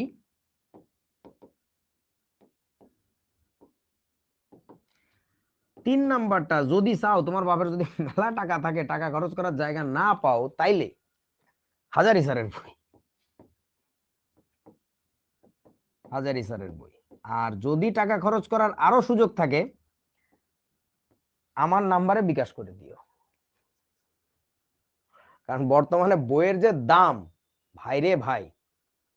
আচ্ছা, কি একটু দেখি, ফাইজা মেয়েটা একই কমেন্ট কমপক্ষে 100 বার করছে। স্যার, বয়েলের সূত্রের বেলায় কখন মিলিলিটারকে, এর মনে হয় কানে ডিস্টার্ব না চোখে ডিস্টার্ব। বললাম না এইমাত্র একক নিয়ে আজকে কোনো কথাই নাই, কোনো কথার দরকার নাই। তুই পৃথিবীর সবচেয়ে শ্রেষ্ঠ একক রূপান্তরওয়ালা পাবলিক হবি। আজকে না, আজকে না, আজকে না, বলবো, ধৈর্য, চুপ। আচ্ছা, দেখি নিচে যাও কমেন্টের। সো কার নাম্বার? ও, বিকাশ নাম্বার। হ্যাঁ, এটা একটা ভালো কথা বলছো। আমি খুঁজে দেখি আমার বিকাশ নাম্বারটা কত। আমারটা না পাইলে আমি রাইসুলেরটা দিয়ে দিব, সমস্যা নেই। হ্যাঁ, তোমরা সবাই একটু বিকাশ করবা। তো এখন এখন কথা হচ্ছে যেটা, যে এই বইগুলো নিয়ে কোনো প্রশ্ন তুইল না যে কেন আপনি এই বইগুলোর কথা বললেন। তবে একটা কথা আল্লাহর কসম করে বলতে পারি, এই স্যারদের কারোর সাথে আমার কোনো সম্পর্ক নাই যে তারা আমারে টাকা বিকাশ করছে। এখন আমি তাদের কথা বলতেছি, বা কারো কথা কেউ কম টাকা বিকাশ করছে, আমি তার কথা নিচে বলতেছি। এগুলো আমার সাচ্চা দিলে মনে হইছে যে এই সিকোয়েন্সে পড়া উচিত যদি কেউ পড়তে চায়। আর আরেকটা ব্যাপার শুনে রাখো কান খুলে, ইন্টারমিডিয়েট লাইফটা 9-10-এর মতো না। 9-10-এ যেমন বইয়ের প্রতি পাগল ছিলে, যে বইয়ের প্রতিটা কথা লাইন বাই লাইন পড়তে হবে, ইন্টারমিডিয়েটের ব্যাপারটা এরকম না। ইন্টারমিডিয়েটে কনসেপ্ট বেসড পড়াশোনা হয়, এখানে বই বেসড পড়াশোনা হয় না। ঠিক আছে, সো তুমি বই কিনে কেন, এই 15-20 দিন লাগবে ভ্রম ভাঙতে, ভুল ভাঙতে মাত্র 15-20 দিন লাগবে। ততক্ষণে তুমি বুঝে যাবা যে this is not the way to study in intermediate. আর এই ভুলটা ভাঙতে যার যত বেশি সময় লাগে, সে তত বেশি ক্ষতির মুখে পড়ে। ওদের কমেন্টগুলো আপাতত বন্ধ করে দাও। তো এখন ঘটনা হইতেছে, একজন কমেন্ট করছে মেডিকেলের প্রিপারেশন কিভাবে নিব। তা আমি তো মেডিকেলের ছাত্র ছিলাম, জানো না? আমি তো ডাক্তার, ডাক্তার আরিফ হক। দাঁড়াও, এডিট করে দেই। তারা আমার কাছে মেডিকেলের পরামর্শ কেন চাইবে? রনি তো ক্লাস নেয় নাকি? রনি মরে গেছে? মরে নাই তো, বাচ্চা আছে। বাচ্চা থাকলে রনিরে বলবে, তো বাদ দিয়ে আমারে কেন বলতেছে? তাহলে এখানে লিখে দেই যে ডক্টর কেমিস্ট্রি মেন্টর। ও শিট, এখানে না, আরে আমি বয়সের কারণে কিছু ভুল করে ফেলি। ডাক্তার এখানে পিঙ্ক কালার দিয়ে লিখলে বোঝা যাবে না, এখানে লিখি ডাক্তার আরিফ হক। হ্যাঁ, ব্র্যাকেটে লিখে দেই আরে তোর ওগুলো না, দাঁড়া, এটা হচ্ছে শৈল্য ও বাত জ্বর বিশেষজ্ঞ। আমার কাছে তোরা কেন মেডিকেলের কথা জিজ্ঞাবি, আমারে জিজ্ঞেস করবি বিশেষজ্ঞ বানান তো ভুলে গেছি। ও আচ্ছা, বিশেষজ্ঞ হইছে। ও জশ। আমাকে জিজ্ঞাসা করবি ইঞ্জিনিয়ারিং কিভাবে পড়া যায়, হ্যাঁ, যে যা পড়ছে তারে সেটা জিজ্ঞেস করতে হবে। হ্যাঁ, এক লোক ধর সাইকেল ঠিক করে, তারে তুই বললি হেলিকপ্টার কেমনে কেনা আছে, আরে ও বেটা জানে নাকি। আর ওগুলো নিয়ে এখন টেনশনের কিছু না, এখন মন দিয়ে তোমার একাডেমিক বেসিকটা ঠিক করবা। যারা চান্স পাইছে তাদের সবারই একই কথা, ওর যখন যেখানে ছিল তখন সেই কাজটা মনোযোগ দিয়ে করছে, আর কিছু না, ঠিক আছে। আচ্ছা, তো এখন শোনো, সে বই নিয়ে শেষ কথাটা বলে ফেলি। সেটা হচ্ছে সেটা হলো এই যে বইগুলোর লিস্ট দিলাম, লং এক্সপিরিয়েন্সের ভিত্তিতে যদি কেউ চাও তুমি এটাও কিনতে পারো, আমার কোনো সমস্যা নাই। তবে পরে যেন কান্নাকাটি করতে আইসো না আমার কাছে অন্তত, যে হাই হাই এটা তো কিনে ফেলছি, কিনছো ভালো করছো, কোনো সমস্যা নেই। কোনো বই খারাপ না, কোনো বই খারাপ না, বাট ভালোর আবার কোনো শেষ নাই। দ্যাটস ওয়াই আমি আমার প্রেফারেন্স দিছি, এটা তোমাদের প্রেফারেন্স হতে হবে এমন কোনো শর্ত নেই। বেটার তুমি কলেজ শুরু করো, স্যারের কাছে যা দিবে ওইটাই। আমার ক্ষেত্রে নিয়মটা হচ্ছে এরকম, আমি তোমাকে ক্লাসে যা দেখাবো ট্রাস্ট মি এইটা দেখবা, তোমাদের অ্যানিমেটেড ভিডিও লেসন দেখবা, আর বইটা একটু উল্টাবা, তোমার বইয়ের হাফেজ হওয়া লাগবে না, বাট তুমি দেশের শ্রেষ্ঠ কেমিস্ট্রি স্টুডেন্ট হবা ইনশাল্লাহ, মানে কেমিস্ট্রি এক্সপার্ট হবা।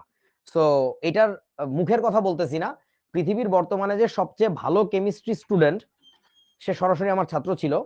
ওর নাম হচ্ছে শেখ মোহাম্মদ আরমান শাফিন, চাইলে ফেসবুকে সার্চ দিয়ে দেখো। ও হচ্ছে 2000 করোনার মধ্যে, মানে কত 20-21-এর দিকে তোমার জিআরই পরীক্ষা নাম শুনে থাকবা তোমরা, জিআরই গ্র্যাজুয়েশন রেকর্ড এক্সাম, অর্থাৎ ওয়ার্ল্ড ওয়াইড যারা গ্র্যাজুয়েট হয় তারা পরীক্ষা দেয়, যেটা জিআরই। সো সাবজেক্ট জিআরই বলে একটা ব্যাপার আছে, যে ওই স্পেসিফিক সাবজেক্টের উপরে জিআরই। কেমিস্ট্রি জিআরইতে আনবিটেবল ওয়ার্ল্ড রেকর্ড করা, অর্থাৎ পরীক্ষাটা সম্ভবত 1300 মার্কের মধ্যে হয়, 1300-র মধ্যে সে 1300 পাইছে, অর্থাৎ কেউ কোনোদিন তার রেকর্ড ব্রেক করতে পারবে না। কারণ 1300-তে কি 1301 পাবে, তা তো সম্ভব না। এবং ইতিহাসের ওই প্রথম, এবং ও আমার 13 ব্যাচের স্টুডেন্ট, আর তোমরা হচ্ছে 25 ব্যাচের student. So even Shaon Reza আমার স্টুডেন্ট ছিল, ও হয়তো তোমাদেরকে বলছে বা না বললে বলে ফেলবে। মাসুর আমার স্টুডেন্ট ছিল। সো নো দিস থিংস, ওকে, যে হু এম আই, আমি জাস্ট ক্লাসে যেটা দেখাবো তোমার এই কনসেপ্টটা গিলতে হবে ভালো করে, এবং এটার উপরে চর্চা করতে হবে। আর অ্যানিমেটেড ভিডিও লেসন্স আছে আমাদের শিখর, এটা তোমাদের বলতে হচ্ছে না, অলরেডি জানো, হয়তো বা প্রেমেও পড়ে গেছো অনেকে এটা দেখার কারণে। জাস্ট এই জিনিসগুলোর সাথে থাকো, আর বইটার সাথে একটু টাচে থাকো, আর কিচ্ছু না। আজকে এইচডব্লিউ দেই নাই, কেন দেই নাই, কারণ প্রথম দিনেই প্যাদানি দেওয়া ভালো না। প্রথম দিন পড়া দিলাম, তোমারও বিরক্তি আসে যেতে পারে, রেস্ট নাও, বিশ্রাম নাও, আমরা দৌড়াবো। একটা কথা মনে রাখবা, যে দৌড়বিদ বহুদূর দৌড়ে যায়, সে কিন্তু প্রথম কদম থেকেই প্রচন্ড গতি তোলে না, বরং সে একটা সার্টেন স্পিড ধীরে ধীরে গেইন করে, এবং সে তখনই বহুদূর দৌড়ে যেতে পারে। তুমি প্রথম দিন আসি কান্দি মরে যাইতেছো, আমার বাড়ির কাজ কোথায়, আমার বাথরুমের কাজ, সরি, বাড়ির কাজ কোথায়, এত বাড়ির কাজ, তুই বাড়ি ঘুমা না, একটু বিশ্রাম না, এত পাগল হয়ে গেছিস কেন? সো ঠিক আছে, থ্যাংক ইউ, আল্লাহ হাফিজ, দেখা হবে আবার পরবর্তী ক্লাসে। খুব সুন্দর ক্লাস হয়েছে।